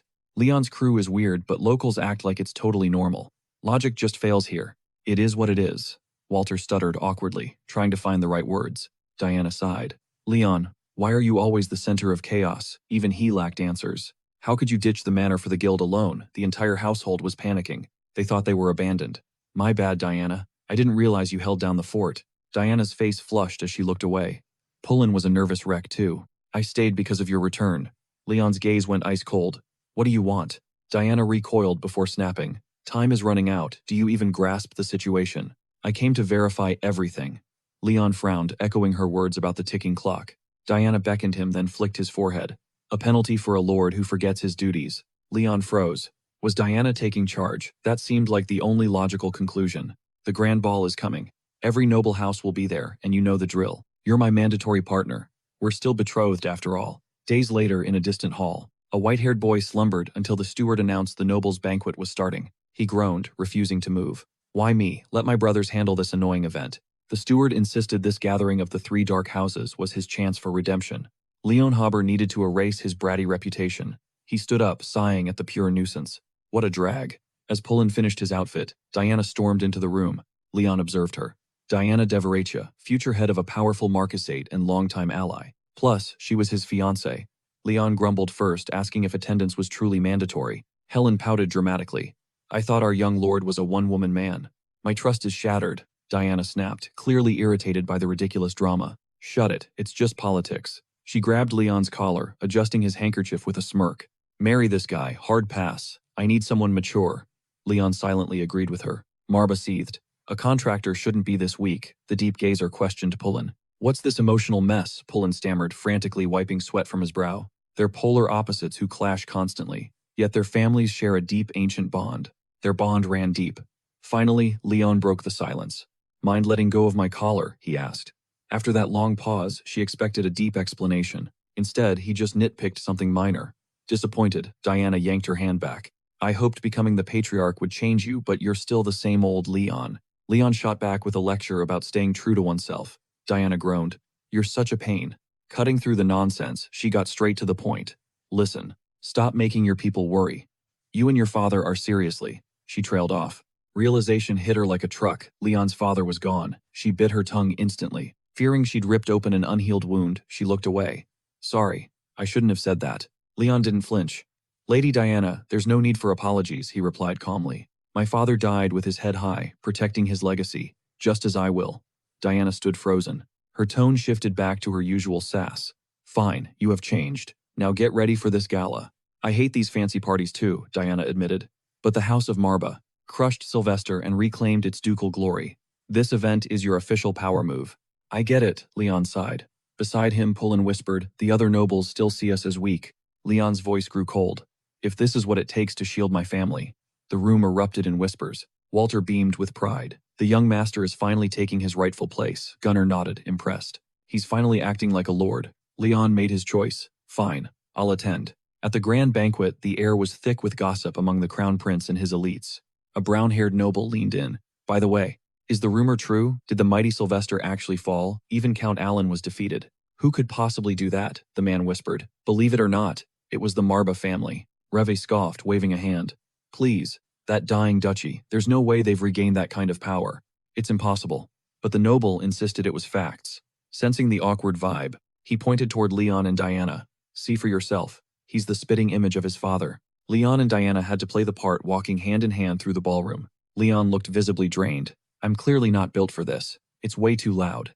Diana felt the warmth of his hand, but his complaining ruined the vibe. She put on her best Ice Queen face. "You think I'm enjoying this? Suck it up. This is what a leader does." Suddenly, Leon turned and gave her a genuine smile. I understand. Thanks, Diana. Diana's heart fluttered in confusion. She'd known him forever, but this felt different. One mention of duty, and he's ready to charge into hell. What am I going to do with him? Leon glanced at the crowd. Will they be okay? They haven't reached their peak yet. Diana rolled her eyes. Oh, so you're saying you're already at the top, please. You're still just a 14-year-old brat. Leon didn't blink. In terms of status, I'm the patriarch. Diana sighed. You never back down, do you? Suddenly, Revi cut in. So you're the new head of Marba. Leon stared back. I am. What's it to you? Reve studied him thinking, this kid took down Alan. Even as a count, Alan was a monster. The rumors have to be cap, Revi thought, flashing a fake serpent-like smile to test him. You're the one who beat Sylvester, such a wild fairy tale. Leon's gaze turned sharp. It's the truth. Reve caught him looking at Diana and sneered inwardly. Just a boy trying to flex for a girl. He forced another laugh. I just can't picture it. How exactly did you win that war? Leon's voice dropped to a lethal whisper. I killed him. Reve's heart skipped a beat. What? I ended Alan of Sylvester. As patriarch, I don't owe you an explanation of the details. His eyes suddenly burned with a predatory hunger. Do not make my family your enemy. Who knows, you might just witness it with your own eyes one day. Marba suddenly materialized behind Leon, adding, but by then you'll be completely drained. The world had spiraled into pure insanity. From the shadows, a lone figure observed the chaos. It was Nox. He rose slowly, thoughtfully stroking his chin. Now, this will be spicy. Hearing the ruckus, the crowd began to turn. A blonde noble frowned, demanding, what in the world is happening over there? Why so noisy? A brown-haired man speculated. Is Marba's young master stirring up drama again? The blonde shook his head, dismissing the idea immediately. That family is basically powerless now anyway. His companion nodded. Every biting word drifted straight into Reve's burning ears. Meanwhile, Marba hopped onto Leon's shoulder. You've got to be kidding. You talk trash like it's gospel, but whatever. Leon just offered a low hum. Just as he turned to exit, Reve's hand shot out, blocking his path. Hold it. That joke of yours just crossed a major line. He threw a murderous glare. If you're coming for the Varela name, you'd better be prepared to back up those words. Leon didn't flinch an inch. Did I lie? Weren't you the one claiming Marba didn't have a chance at winning? Reve snarled. With that attitude, Marba has basically declared war. Out of nowhere, Diana cut in. Why don't you take a chill pill, Reve? Her voice dripped with pure sarcasm. Let's be real, Reve. You're just from a side branch of the Varela family, right? You aren't even the heir yet. You're acting big in front of a duke's successor. Diana arched a skeptical eyebrow at him. That's beyond disrespectful. Are you actually ready for the smoke that follows? Her calculated sharp words hit hard. Her airtight logic left Reve stunned and silent. Fuming with pure rage, he couldn't find a comeback, so he just started hurling mindless insults. Don't think one lucky win makes you king. He stepped dangerously close to Diana, directing his most toxic sneer right at her. Even the Varela lady wasn't safe from his temper. Diana remained unfazed. If you were actually a threat, I'd bother being careful with you. But honestly, I see zero reasons to be scared. Hearing that his fury reached a breaking point. How dare you speak to me like that? Suddenly, an unfamiliar voice cut through the air. Hey, you're putting on quite a show. Not realizing who spoke, Reve barked back instantly. Who thinks they can talk to me? The words died in his throat. As soon as he saw the figure, Reve began shaking like a leaf. Leon watched his suspicion growing. This guy was a total arrogant prick seconds ago. Why was he suddenly acting like a scared puppy? What is even happening? The mysterious man turned his attention back to Reve, casually lifting a glass of expensive wine. Reve, you're running your mouth without even knowing who you're staring at. Marba leaned in and whispered to Leon, zip it. That guy is bad news. Suddenly, Nox lunged, grabbing Reve by his collar. Looking completely fed up, he snarled, talk. Do I seriously have to spell this out for you? Meanwhile, outside, Walter and Pullen waited anxiously. Walter paced back and forth, asking, is our Lord and Lady Diana doing okay in there? Pullen stammered, definitely. It's just, this is his first time attending such a high-profile event. Walter sighed, his voice tense. So you are worried about him after all, aren't you? Finally dropping the act, Pullen let out a heavy sigh. Fine, I'll admit it. I'm stressed out of my mind. You know how wild our Lord can get. I'm terrified he's going to start a riot. Walter tried to stay positive. He's still the Marba patriarch. We just have to have faith. Pullen took a deep breath, trying to calm his racing heart. Thank goodness Lady Diana Devaritia is with him. That man is stubborn as a mule. Walter looked curious, trying to remember the details. I heard a rumor she's actually his fiancée. Pullen hesitated. How do I put this? To be honest, she's not exactly a fiancée. Walter blinked in surprise. Actually, Pullen continued, she's more of a protective big sister. She's got quite a few years on him. He made sure to emphasize the age gap, adding, she's the only one who can handle our clumsy, impulsive lord. Walter nodded. Ah, so it's more like family bonding than a spicy romance. Pullen shrugged. Something like that. But she's not the problem. I heard a social landmine is at this party. Walter jumped eyes wide with concern. A social bomb, Pullen nodded gravely. Yeah, a legendary menace. The heir to one of the 3 dark houses. The youngest son of the Rain Harbor family. Their influence absolutely dwarfs what's left of the Marba name. Back inside, the gala chaos erupted as Knox tightened his grip on Rivet's collar before introducing himself. Knox von Reinhardt's voice was smooth as silk but chillingly lethal. If you're unfamiliar with me, you'd better memorize the name. That is, if you plan on leaving this room in one piece. Petrified Rivet began bowing frantically, screaming apologies. I had no idea you were the Rain Harbor heir. Please have mercy. So the landmine Pullen warned about was none other than Knox. Without a hint of pity, Knox began slowly drenching Rivet with his wine. He spat out a final insult. You're pathetic. Look at yourself. You're the reason this whole vibe is ruined. The ballroom froze in terror. Knox ruthlessly slammed the glass down on Rivet's skull. He just turned and walked away. Forgive me, young Master Knox. Rivet choked out, utterly broken. Leon asked. Who exactly are you? Knox gave a chillingly polite grin. If it's that name, you've likely heard it before. Diana stepped forward immediately. Knox von Reinharbor. He's from a bloodline that rivals even the holy races. So you're the lowly servant who crushed a noble house's son. Knox's brow twitched. Oh wait, I remember now. I helped you back then. He laughed. You're Leon, right? Expect to see me often. Leon stayed silent. If this alliance helped his family climb the ranks, so be it. Seeing his resolve, Knox smirked. I like that answer. Good, let's meet again soon. As he vanished, Diana warned him. The youngest Rhine Harbor is their fiercest watchdog. Don't go looking for trouble, just show some respect. Leon's eyes narrowed. Is he really the family's biggest failure? Diana looked confused. That's the rumor why. Marba chimed in. Don't be fooled. That guy is on another level. A pure genius, even with that body. Leon rubbed his chin deep in thought. I figured as much. I've never felt dark mana, that suffocating in my entire life. Watching the shadow fade away, Leon whispered, guess we're destined to meet again. Fine by me. Meanwhile, as Knox strolled away, a maid hurried to his side, her voice low. Young master, why go through the trouble of helping Leon? You usually find such losers bothersome. Knox's reply was a cold, soft whisper. Just wait a few years. The maid's eyes widened. In a few years, Knox smirked. His name will be echoing across the entire world. Whether he's a loyal pawn or a useless thorn, we'll see. Now let's go find some rest. Back with Leon, Diana gestured to the floor. Come on, we have to keep up appearances as fiancés. Marba hopped off Leon's shoulder as Leon froze. What am I supposed to do? Diana rolled her eyes. You can dance, can't you? You weren't raised in a barn. Show me what your father taught you. Diana grabbed his hand, pulling him into the rhythm. As the melody swelled, the two began a graceful waltz. With every turn, Diana's heart gave a traitorous thud whenever their eyes locked. You're actually not a disaster. And honestly, you're almost cute, she breathed, but definitely not my type. The music roared around them, and Leon missed her confession entirely. Huh, what was that? I couldn't hear you. Diana turned red. Nothing. Just keep moving, and don't overthink it. This is just for show, okay? But Leon looked dead serious. My father always said a true leader gives 100% to everything. He suddenly pulled her waist closer. Their faces were inches apart, breaths mingling. Diana's heart raced. Wait, do we really need this much contact? They moved as one, looking like the perfect power couple. Every eye in the ballroom was glued to them. Diana let out a breathy laugh. Are you still obsessing over nonsense? Leon panicked. Sister Diana, you're frozen stiff. Shut it, Diana hissed, face burning. You used to be just a tiny brat. Suddenly, the doors burst open. A riot broke out. Is that a fight? Who dares bring violence to a holy gathering? It wasn't a duel. It looked like a total slaughter. What the hell? The guests traded horrified looks before sprinting outside to witness the carnage. The scene was pure chaos. Pullen was gasping for air, hitting the dirt in agony, while Walter desperately traded blows with a shadowy figure. Diana roared. Explain yourself right now, Rivet de Varela. What is the meaning of this? Rivet sneered. Is that Lady Varisha? Diana didn't flinch. I said, explain. Her voice cut like a blade. Rivet's lips curled into a wicked grin. Your protectors are gone, and you look exhausted.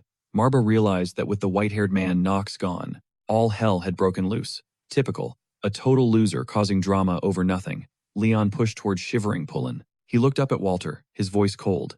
Tell me exactly how this started. Walter's hands trembled. It was like this. Moments before the bloodshed, Rivet had stormed out of the hall, vibrating with rage. His lackey kept pestering him, asking if he was okay. Rivet finally snapped. Shut your mouth. You're all pathetic trash. He shook with fury, Knox's smug face and Leon's eyes haunting his mind. As he stepped into the courtyard, he spotted Walter and Pullen chatting near the gate. Walter was saying, This gala is for the high houses to build bridges and show their true strength. Tulin nodded along. I get it now, he muttered. For House Marba, these galas aren't just parties, they're survival. Since our influence is circling the drain, he brought Lord Berisha to save face. Walter smirked. You two seem awfully cozy. Tulin played it cool. Young Master Leon and I go way back since he was just a kid. Suddenly, Walter sensed a presence and threw up a defensive arm. Rive stepped forward, his eyes narrowing. So you're from the Marba clan, Rive stated. He must have eavesdropped on their private talk by chance. Tulin's mind raced. That's Varella's young lord. What's his endgame in approaching us like this? Look, I won't stand for anyone trashing my house, he snapped. What do you want? Rive gave a cryptic grin. You're just the hot topic lately, Rive shrugged. He turned to his subordinate. Coleman, don't break him too fast. Coleman paused. But isn't the Marba name basically a meme now? Rive nodded. I get your doubts. The family is a sinking ship. Just do it. Smirking, Coleman unsheathed his blade to test the waters. If you're supposed to be a knight, draw your steel, Coleman taunted. Tulin grabbed Walter's arm. Stop, Walter. Don't take the bait. Our house is too fragile for a war right now. Walter froze, torn. Exploiting the opening, Coleman lunged and drove his blade into Tulin. He collapsed, gasping in agony. Walter let out a primal roar as Tulin fell. He snapped. Seeing the rage, Tulin wheezed out a warning. Hold back. Think of the clan leader, Tulin cried. But Coleman just slammed a boot into Tulin's skull. That was the final straw. Walter's fury exploded as he leveled his blade ready for blood. Walter, don't fight back, Tulin begged. But Walter stood firm. I'm your shield, no matter what. The leader and Lord Tulin are everything to me. Rive chuckled. How touching. He signaled his men. Just watch the show. Steel clashed against steel as Walter and Coleman traded blows. But then, the unthinkable happened. Walter slipped, his defense crumbling. He hit the dirt, but his spirit wouldn't break. He aimed his sword again. Suddenly, Diana cut through the chaos. Start talking. I want a clear explanation right now. Rive snapped out of it as the crowd's whispers grew louder. The onlookers were having a field day. Varella's boss is really asking for it today, one whispered. Another grinned. This is peak entertainment, let's see. If that beef with Sylvester is legit. A noble girl scoffed. Please, what can a low-tier noble even do? Facts, her companion chirped. I hope this mess wipes out all these villains for good. Rive smirked at Leon. Since the big boss is here, why not put on a show for the fans? Challenge accepted, Leon said coldly. Diana tried to stop him, but Leon was already channeling his mana. Die already, Rive roared. Leon sighed.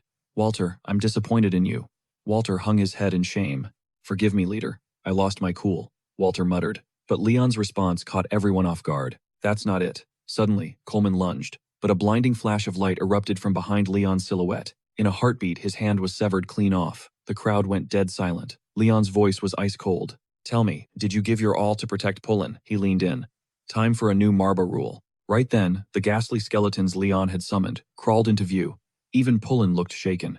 My lord, the undead surged forward, their bony fingers locking around Revi's throat. Leon made his stance clear. He'd slaughter anyone to protect his house's glory and his people. No mercy, no exceptions. Even if it meant his death.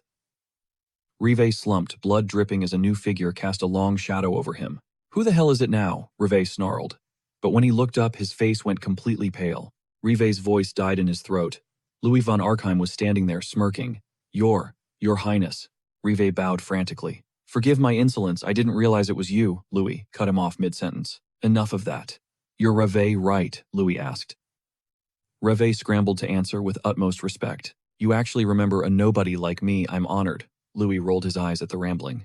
Keep it brief, Louis snapped. Rive gulped. My apologies, Your Highness. Here's the deal. Looks like you're in the middle of a juicy feud. Intriguing. Louis paused, waiting for the explanation. It's a clash between House Marba's heir and Leon Haver. Rive explained, hitting the nail on the head. Louis stroked his chin, a dangerous glint in his eyes. You've definitely piqued my interest, Rive. Spill it. Why are those two black houses backing you? Since when did these rivals ever play nice? How exactly did House Marba clutch this win? Rive paused, the words catching in his throat. Louis gripped his shoulder, leaning in with a chilling whisper. I'm setting the stage for a little show. Want to unmask those Black House parasites. At the mention of a payout, he went dead silent. With Nox Leon gone, that Marba brat is toothless. But with Your Highness calling the shots, crushing them was actually possible. This was his big break. His eyes sparked as he barked. Yes. I'm your man, Louis smirked. Fast forward to now, and Rive has a cold blade against his throat. Crap, did I overstep? He bluffed hard. Househead or not, you can't just brush this under the rug. All this for some lowly servants. Leon's gaze remained ice cold.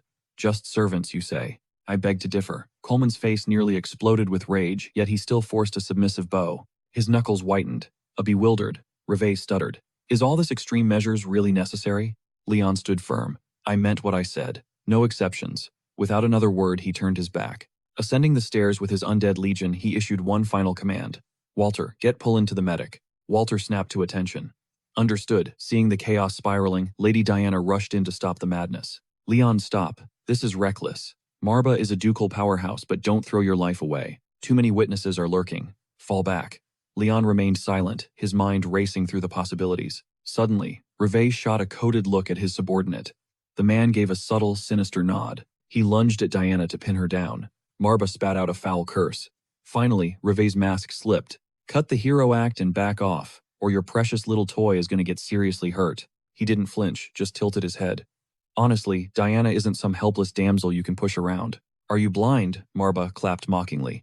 Typical contractor. Reve didn't blink, doubling down on his threats. If you want her in one piece, why not just walk away and keep things civil? The crowd faltered. A thick, bloodthirsty aura erupted from Leon.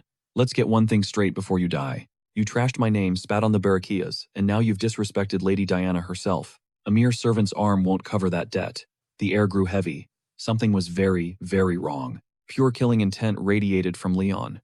Did you just badmouth Diana? He suddenly lunged forward like a predator. Contractor, go. Since you're silent, I'll take that as a yes. He looked smug like a genius. Fascinating. I've learned a lot today. In that case, just drop dead. He glared at his lackey, screaming. You want me dead? Big mistake. Reve messed up thinking Diana was caught. She instantly annihilated her captor. Crimson sprayed his face, but Diana just grinned, a lethal mask forming. She glided right behind Leon. His summoned ghouls began tearing through the ranks. One by one, Reve watched his men get slaughtered. Reve's face drained of color. Suddenly a hand clamped onto his jaw.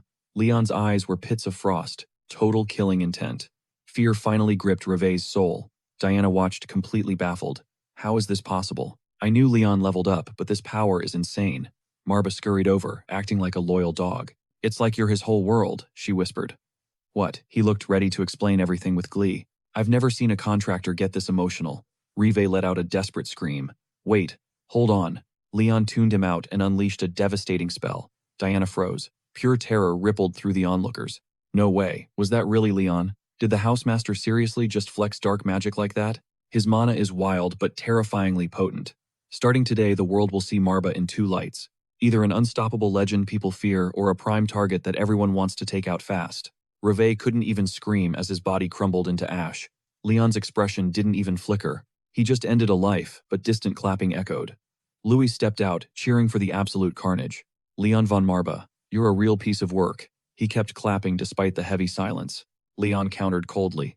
A nightmare for the weak. You definitely have some twisted hobbies, Prince. The prince just grinned, unbothered. He knew exactly what kind of monster he was dealing with. Diana gasped in shock, but Louis only offered a twisted smirk. Relax, he whispered. I'm just curious. Forbidden dark magic lost for eons had suddenly resurfaced. How was this possible? Louis kept his icy composure. Maybe even I haven't seen my full potential yet, Leon teased. This was a power unseen for centuries. Explain yourself, Leon demanded bluntly. The prince hesitated, his gaze clouded with uncertainty. I'm not entirely sure either. But one thing is certain, Leon declared. I haven't lost, and I'm still the one standing here. Louis's expression turned stone cold. Just ensure that talent of yours never aims for the throne, he warned. Leon tilted his head with a chillingly calm smile. Of course, as long as the royals don't block Marba. As the guards trailed behind, a primal shiver ran down Louis's spine. Seeing Leon's face, he turned and vanished. Marba perched on Leon's shoulder, purring softly. Well played. The vultures will definitely try to clip your wings. But after that show, they'll stay quiet for a while. Now you need to level up fast. I know, Leon replied coldly. Suddenly, Marba's playful vibe vanished, replaced by a deadly serious warning. That guy is bad news. I can smell a monster just like me. Leon nodded, already sensing the danger. A suffocating demonic aura filled the air, as if an eternal night was swallowing the room whole. Marba collapsed onto the plush sofa exhausted. Leon leaned back, finally letting the day's fatigue wash over him. They acted like nothing happened, but Marba broke the silence. That prince is definitely up to something. Louis is plotting. We need to move fast. We barely scraped by with that loan advance anyway. Their coffers were bone dry. They desperately needed to secure more funding and overhaul their crumbling facilities. Diana was right, Leon muttered, recalling her warning. We need a genius chancellor to run this mess. Exactly. She had looked him dead in the eye. Keep living on debt, and you'll be a loser forever. Do you want to leave a legacy of bankruptcy to your kids? Leon went quiet, deep in thought. Hell no. The Black Raven swooped in with a plan. Just reach the peak, become a god-tier archmage, live forever as a legend, and you'll never have to worry about paying back a single cent. Shut it, bird, Marba hissed. I won't let my contractor become some pathetic slave to loan sharks. Helen looked worried. Is that even possible? Every city-state is hunting for a high-level chancellor right now. Our backs are against the wall, Leon noted. We have to spend money to make real money. He scowled, finalizing the strategy. Worrying gets us nowhere. Let's head back and map out our future. Leon's fist tightened with absolute resolve. I'll find the perfect chancellor for this family no matter what. Leon snapped back to reality and looked at Marba. Post a notice immediately. Marba looked confused. A notice. Nobles, slaves, it doesn't matter, Leon explained. If they have the brains, I'll give them the power. Marba hummed in approval, though Leon added it wouldn't hurt if they worked for cheap. The Lord sighed. You actually sounded cool for a second there. Then you had to go and say that. The crow shrieked in rage. Foolish lion, how dare you insult my master over a few measly coins? Quiet, both of you, Marba snapped, grabbing her gear. Clean up this trash. I'm out of here. This loot is mine, she hissed, protecting her rewards. Leon ignored the bickering and turned to his subordinates. Helen, he called out, his voice dropping to a serious tone. Yes, master, she responded instantly. Summon Tulin. It's time. We're holding the first Great House Council. Meanwhile, at the prince's dark fortress, Louis lounged back, staring at the ceiling with a predatory gaze. Leon, you truly are a fascinating specimen. He could almost taste the scent of Leon's power. Each day, Louis' smile grew more sinister and domineering. Beneath his silk shirt, a black demonic mark pulsed against his skin, spreading like a lethal virus. Louis let out a chilling laugh, his bloodlust overflowing. Even I'm starting to fear what I've become. The town square was suddenly electric with gossip. A new announcement had just been plastered onto the board. A crowd gathered, buzzing with shock. House Marba is hiring. They're looking for a top-tier chancellor. A blonde man laughed. Are they even rich enough to pay a salary? The man next to him hissed. Shut up, you want to get cursed. Our lord must have some insane master plan in motion. The blonde leaned in closer, squinting at the parchment. Wait, it says regardless of status. Is he serious? The flyer was clear, right? They're scouting talent regardless of bloodline or rank. A bystander nodded, analyzing the scene. Only one theory makes sense here. The clan is broke. How could some illiterate commoner ever serve as the Duke's right hand? Siren watched from the shadows, fist clenching. Every move Lord Marbas made was under her scrutiny. Marba groaned. They're hunting for elites, but only offering a single gold coin. Pulin's anxiety spiked. Our hands are tied. The Imperial Crown has us locked down completely. Even war reparations are blocked. The Lord saved a fortune, but it wasn't enough. Debts swallowed everything. Leon stoically noted, they only had 100 gold coins left. It won't even last a month. Black Bear roared, this is insane. Crow needs to sign. The boss is paying me peanuts. Walter stayed composed, delivering the grim status report. The candidates are waiting outside. Why not judge them yourself? He rose, ready to decide. Let's move. Talk is cheap. Leon's expression remained stone cold as Pulin adjusted his regal attire. Marba sighed at Leon's stiff demeanor. Without a word, he led the way out. To the training grounds, weapons were prepped and target posts stood ready for the evaluation. The Lord's seat overlooked the courtyard. The hopefuls were already lined up, Siren included. Siren flinched, sensing someone behind her. It was Alcar strolling past with arrogant ease. How did a lowlife like you sneak in here? Alcar de Nagishi sneered. The obsessed third son of the Border Clan. Did you seriously stalk me all this way? Siren snapped. Why do you care where I am? Alcar hissed through clenched teeth. Everything about my future wife concerns me. Siren coldly shrugged his hand off her shoulder. Alcar's face twisted in rage. He spat insults. Why don't you just give up already? Stop chasing status. You were born in the dirt, peasant Siren fired back, eyes blazing. And are you God? Alcar scoffed, claiming his noble blood put him leagues above. But you'll never have me. That struck a nerve, you pathetic brat. Siren didn't flinch. I'm rising to the top. My humble roots won't stop me from reaching the peak. I'll evolve. I'll ascend. Alcar, refusing to back down, kept mocking her. No noble wants trash. You're just concubine material. She cursed him out, completely fearless. Clawing my way up beats being sold to a loser like you. His fury finally erupted. Alcar swung a fist, screaming insults. Siren stood her ground as the crowd started whispering. Alcar's punch stalled. A terrifying dark aura surged, forcing him back in pure shock. What? The source was Leon. Things are getting too loud. I despise unnecessary noise, he stated. He took his seat gracefully. I am Leon von Marba, lord of this house, he announced. The chancellor's exam begins now. Siren's cheeks flushed as she gazed at him. Her eyes were full of wonder. When Leon's gaze met hers, she beamed with joy. Marba smirked from the sidelines. Finally, a candidate with actual potential has appeared. Destiny isn't done with you yet, Leon. He watched Siren with a flicker of intrigue. Leon possessed demonic eyes that pierced through souls. It's a trait inherent to their kind. They identify talent and weakness, tempting victims until they've crushed and claimed them entirely. A young woman with an iron will caught his attention. Siren stared Barry, completely entranced. Dark energy surged as Leon declared, "The trial for the Marba Chancellor starts right now." Leon signaled for silence. Taking a scroll from Pullen, he revealed the first challenge. Master the situation. Walter distributed identical scrolls to every nervous applicant in the yard. The scrolls held a map of the Marba territory. "Study this land carefully," Leon commanded. "Our bankruptcy is public knowledge. I assume you all know how dire our finances are. But through alliances and local resources, we can still claw our way back to glory." Leon conjures a glowing hourglass with a flick of his wrist. "Clock's ticking," he declares. 10 minutes, don't waste them." Siren's eyes race across her map, her brow furrowed in deep concentration. She marks the terrain with frantic ink strokes, letting out a sharp, frustrated sigh. Reality starts to sink in. The Marba estate sits isolated in the south, zero exports, just a single hollowed-out mine. With no funds to dig, it's just a hole in the ground. "Total dead end," she mutters, dropping her pen. "Resources aren't the only problem, it's the people." Alcar watches her from the side, judging every move. No youth want to move to this wasteland and hiring elite muscle. Absolutely impossible, without gold. Magic and steel cost a fortune they don't have. So what does this house actually offer? Alcar sneers, his voice dripping with venom. "Face it, country girl, you're way out of your league." Siren doesn't even blink, walking past him like he's invisible. Alcar's blood boils as he curses her. "Useless. It's all useless," he growls at the map. Then a dark spark of inspiration hits him.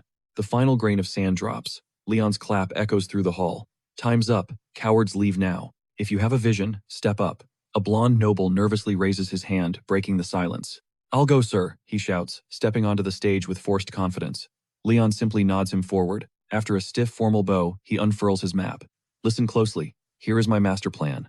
The Marba lands are a natural fortress, but as you noted, the coffers are bone dry. The solution? That abandoned mine. If we strike rubies, the high society ladies will flock to us." Leon's cold voice cuts him off mid-sentence. "And where exactly will this capital magically appear from?" The man pales, his voice trembling. I assumed the family had reserves. Or perhaps, we could beg the guilds for a loan." Leon's gaze hardens. "And when they say no, what then?" Defeated, the noble slinks away in shame. "Next, don't make me wait," Leon commands the room. Silence grips the crowd as everyone shrinks back. But Siren, she feels the heat of the moment. Her heart hammers against her ribs. "It's now or never," she whispers, finding her resolve. "I can do this." This is her one shot at changing destiny.